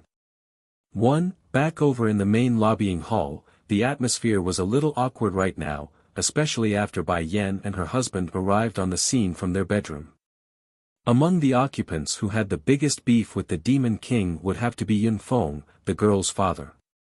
This man had a death glare firing towards the other male like he's facing an enemy and those fists were constantly making crunching sounds. Then again, who could blame him? Di Tsang clearly abducted his daughter. Had it not been for Jun Tianyu's grandmother, satisfied opinion of this grandson-in-law, he would never have accepted Di Tsang so quickly. Blushing hard upon seeing the gathered crowd, Bai Yan stutters a bit in her opening speech, Shifus, grandfather, grandmother, father, lord, how did you all sleep last night? Talk about a bad topic to break the awkwardness. Almost immediately, this poor woman wanted to bite her own tongue off for stirring the pot. And sure enough, her father Yunfeng speaks up with a blaming voice after glaring at Di Tsang, he abducted my daughter, how can I sleep well? Trying to avoid eye contact with her own father, Bai Yan promptly shoots a glare at the perverted fox in the house. You see this? It's all your fault, everyone is looking at me funny now. Yet, Di Tsang's expression remains unfazed against the resentment and stares he's getting from the rest of the family. He just stood there and took it like a happy jolly husband that has gotten his way. Heck, that stupid grin told them all he's not ashamed in the least for what he did last night and even relished in the attention. Father-in-law, we already have Xiachen. If you claim I abducted your daughter then I've done so 6 years ago. Don't you think it's a bit too late to say that now? Sure enough, Yunfeng's face became stiff as a rock. He's angry and not at Di Tsang either, it's at himself for not being there before. In his mind, he should have been with his daughter during the toughest hour. But because of his own mistake years ago by returning to the Misty Fairy house, his precious girl had to endure all those humiliation at the Bai house and became pregnant without marriage. That's something he likely won't ever live down. Di Tsang, I don't care what your identity is, I only have this one baby daughter so you must treat her well in the future. Also, the rules of our family must be abided. The look in this recently recovered patient appeared solemn and firm like he won't have it any other way. Smiling in return, Di Tsang felt confident he could meet those demands so he readily complied, Father-in-law, please say it. Firstly, you are not allowed to have any concubines. Our family only permits one wife and one husband per couple. If you can't keep that promise and forsake my daughter, then I will separate you two, even if Yenner hates me in the end. Rest assured, father-in-law, I only have Yen in my heart and will have no other in this lifetime. If any female dares to have any wishful thoughts about me, then I will personally cut them down before they can try anything. Nodding in satisfaction over those words, the protective father seems pleased. Now secondly, you are to follow her wishes to the teeth. If she goes east, then you can't go west. If she tells you to stop, then you can't go forward. You are to support her unconditionally. He may have only recently regained his sanity, but Yun Feng understands that his daughter's path wouldn't be average if she continues to follow this man. It's going to be a perilous and tough road ahead, and he doesn't want any regrets to befall the girl.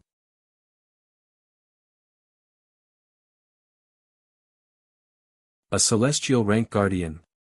2. A humph. The younger brother Sun Huan suddenly chimes in stupidly, "Big brother, when did our family have such rules?" However, his thoughtless question didn't even get to finish one before Yun Feng shot him the deadliest threatening stare this man has ever mustered up in his life. It's like a knife, piercing and stabbing right into the womanizer's heart and telling him that if you so much as say another word, I will twist the blade and make it so it becomes as painful and agonizing as it comes. Chief Wu Wei was watching his two sons' interaction on the side, and he's absolutely relishing in the fact. After all, he's their old man, yet he's the one being punished heavily, like he's lost all level of respect and status within the family. Ha brat, that's what you get for inserting yourself in conversations that you don't belong. Now know how your old man here feels after getting the cold shoulder from everyone. Thankfully Di Tsang didn't pay attention to the womanizer's words there. All firm in his stance, aside from her wanting to take a male concubine, I can promise her anything, including killing people. I won't ask the reasoning, nor do I care if it's right or wrong. If she grabs the knife, then I'll hold it for her. If she wants to protect others, then I will be the shield. I will stand by her side for the rest of my life. That proclamation finally had an effect on the stubborn father. Showing a relaxed face, Yun Feng even lost the initial hostility he portrayed thus far.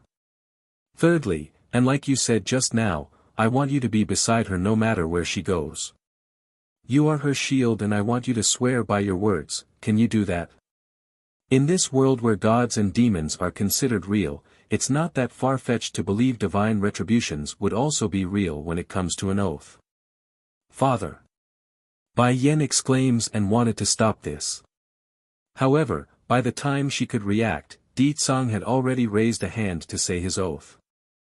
I, Di Tsang, solemnly swear by my name as the Demon King, that no matter where Yen goes off to, war or wherever else, I will always be by her side and be her shield. Also, I will listen to anything she says and do whatever she wishes me to do. Then, to emphasize his point, the man turns to lock eyes with his own wife. If I ever violate this oath, let me be damned to eternal hell and bear the burning flames of eternal torture. Due to how powerful this speech was, it had the immediately effect of winning the female body over. Yen, don't you worry, nothing will happen as long as I don't break this oath. There won't be any problem. Indeed, although the oath was somewhat vicious in nature, but that's only under the assumption of him not following his own words. My son-in-law said it right. As long as he doesn't violate the oath, then it's non-existent. Yun Feng guffaws a hearty laugh and lost any semblance of the stern father-in-law image he portrayed earlier. He's now my son-in-law. Yenner, you are much more fortunate than your mother. Your husband is brave and courageous, breaking through any obstacle that comes his way, unlike your old man here who did the stupidest mistake ever. That year he lost contact with his wife after being tricked into return to the Misty Fairy house. That's why he couldn't even begin to fathom what it must have been like for Ninger. Pregnant and alone, bloody and injured. Just the thought of that image brought a stir of intense pain in the man's heart. Yun Feng.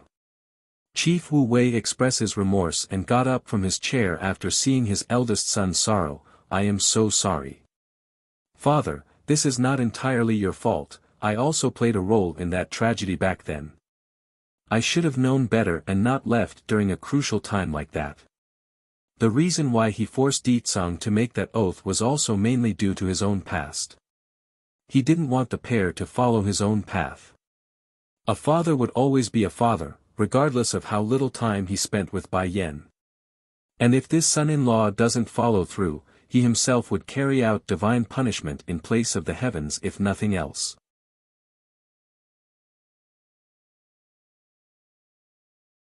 A celestial rank guardian. 3. A humph. Bai Changfeng suddenly makes a soft cough after listening in on everything. He may be the girl's grandfather, but unlike this Yun Feng who thought so far ahead into the future, he only found it annoying that Ditsang abducted the girl without permission. Yen, you came at the right timing. Your grandmother's birthday banquet is over now, so we should also be leaving. The Lord of the Medicine Sect comments. Wait, Bai Yan hurries to break free from Ditsang's grasp and stepped over. Before you all leave, I have something to give everyone. What? Everyone's attention immediately locked onto the girl's hand that materialized a set of beady little objects which radiated a warm glowing light. These are undoubtedly the highly sought-after monster essences. Due to them being of lower quality and that Bai Yan already broken through into the saint rank, the monster essences in front of them are borderline useless to her, so it's the perfect gift for her loved ones. These are. Bai Changfeng eventually asks with a look of ogling uncertainty in his old eyes, didn't you say there are only one left? Due to there being so many people at the time, I couldn't take them out, grandfather. But now that it's only family and friends here, there's no reason for me to keep hiding them. These are something I specifically reserved for you all. The news definitely caused waves among the occupants here to the point where some ended up gulping from it. First Elder, hurry and go back to inform our people that I'm not going back to the Holy Land yet. I need to stay here in the Misty Fairy House to make a breakthrough. Pressing down his inner desire, Lord Chu Ran issues the command with a serious face. In response though, Zheng Qi only made a blaming chuckle. Lord, there's no need to send me specifically back for a simple message, we can throw this task to one of the younger disciples. Us three brothers are Yener Shifu, there's bound to be a share for us as well. I'm afraid none of us will have time to leave. That remark immediately causes a flushed look in the careless lord's face. He didn't think at all earlier when making the order, so he's now embarrassed for himself. I guess I am too excited right now. Yes, we can send anyone back to pass on a message, no need to have one of us go in person. Digesting the monster essence comes first. On the other hand, Bai Changfeng of the medicine sect was still ogling the beady little things laid before his eyes. Then, as if struck with a revelation, this old grandpa promptly began to count with his fingers before stomping his feet in frustration. Oh no, no, no, and no. You bunch from the Holy Land has 4 people, the Misty Fairy House also has 4, yet my medicine sect only has 1. This won't do, Yener, you must leave your uncle Zhanpeng a peace. Breaking out into a giggling laughter upon seeing how silly and childish her elders are, Bai Yan happily obliges them, don't worry grandfather, I've already set aside a portion for uncle. However, I need to remind all of you this one clear point, unless the user is at the monarch rank, they mustn't take these monster essences I'm giving out. It will do more harm than good to the body. Don't worry about that, Yener, your uncle has already broken through to the monarch rank during this period while you were away. Right now this lord of the medicine sect really hated himself for failing in producing more children, otherwise he could have gotten more monster essences in his share. Now you are wrong there, Lord Bai, our Misty Fairy House has 5 and not 4, the womanizer Sun Huan then stretches out his hand in an open palm gesture after suddenly chiming in. You mustn't forget about me, Yener. No matter what, I am still your little uncle, plus we have a very deep friendship, so I should also get a portion. Very deep relationship? Di Tsang's sensitive ears immediately picked up on that part and got all feisty. Pulling his wife into a possessive embrace, this clingy demon king narrows his eyes into a provoking stare.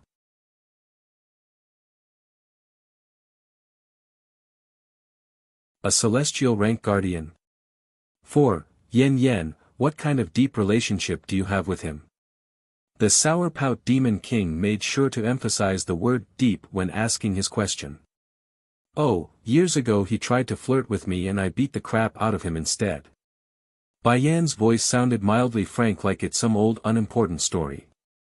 However, it was no different from a death sentence for the womanizer, because in that instant Sun Huan could feel an invisible blade brandishing right up against his neck. Sun Huan, how dare you make a move against my daughter? Making a bone-crunching sound from his fist, Yun Feng says this with gnashing teeth, like he's ready to clobber his younger brother. Big bro, listen to my explanation first. Back then I didn't even know she was your daughter. No matter how much of an animal I am, I would never touch my own niece, right? Sun Huan defends himself with a downright crying face. Whether Yen'er is my daughter or not is not the point. Do you think a scum like you is worthy of her? Yun Feng's harsh words were relentless and blunt. Tearing up with grievance, big bro, how can you look down at your own little brother like this? Are we siblings or not? First off, what I'm saying is the truth. You are attracting so much wild flowers out there that it has completely destroyed any credentials you have already. And more importantly, as if a little brother is on equal terms with a daughter. Talk about a pitiful state he's in. The womanizer suddenly realizes that compared to his old man who's getting the cold shoulder from everyone, he too also held no status in this family. Back then it was like so, and now it's still the same. Whatever, I'll go find comfort in my own harem instead. Let's go. Unfortunately, Yun Feng didn't have any intention of letting his younger sibling off the hook. Grabbing that collar like a claw, the man drags the other one away for the outside. Big bro, where are we going? Didn't you want to tease my daughter before? We're going to have a little sparring practice instead. Well, practice was a lie. The actual truth was that he intends to beat the daylights out of the younger sibling. And sure enough, a series of mournful cries could be heard in the air not long after the brothers left for the sparring hall. Shaking her own head at this spectacle, Bai Yan didn't know what else to do but to sigh. It's not like I didn't want to give him a monster essence, rather his cultivation is just too weak to take it. Making a shrug of the shoulders, she returns her attention to Bai Changfeng and the rest. Oh right, Lu Qin, you told me the reason they are attacking the three powers is because of the keys hidden underneath each place. She claims it could open up a miracle, correct? Chief Wu Wei was the first to realize what she meant. Startled at first, he exchanged looks with his other two counterparts before sighing. Yen'er, you are right. Before, when I said I wanted to wait for Lord Chu Ran and Lord Bai to arrive, is because of the keys buried underneath each place. This confirmation immediately causes an increased thump in Bai Yan's heart. It's just, the one to follow up was Bai Changfeng of the medicine sect. The key's exact location is unknown even to us. We only know our ancestors hid it somewhere, and that one can only attempt at unifying the keys once they are at the upper level of the saint rank. That's the decree they left us. Upper level saint rank? Bai Yan's gaze narrowed in like she's thought of something. I see then. It looks like I will need to wait a bit longer before I can pursue that so-called miracle. There must be a reasoning for why the ancestors left behind such a decree for their descendants. Since she has broken into saint rank already, it's just a matter of time before she could meet the necessary requirements. By then everything would become clear. Grandfather, I will leave the division of these monster essences in your hands. I still need to go find the other members of the lawn house. She turns for the outside after getting the hoped-for answer. Not long after the family of three left, a burst of looting ensued among the remaining occupants. Quit robbing me, I'm Yen'er's grandfather, so it's only natural I go first. Making the claim was naturally Bai Changfeng of the medicine sect. Unfortunately, his opinion fell on deaf ears here. Move to one side, you old fart. I am Yen'er's Shifu and the first one she met back then. If anyone's going first, it should be me. Xiao Shurong, third, fires back with his own claim. You're tuning into the Han Li's Wuxia Adventures YouTube channel. We're so grateful for your support, and don't forget to subscribe to join us on this incredible journey through captivating stories. Your generosity through donations truly makes a world of difference, as it's the primary source of revenue that allows me to expand and enhance this channel for you. Thank you from the bottom of my heart for being a part of this adventure.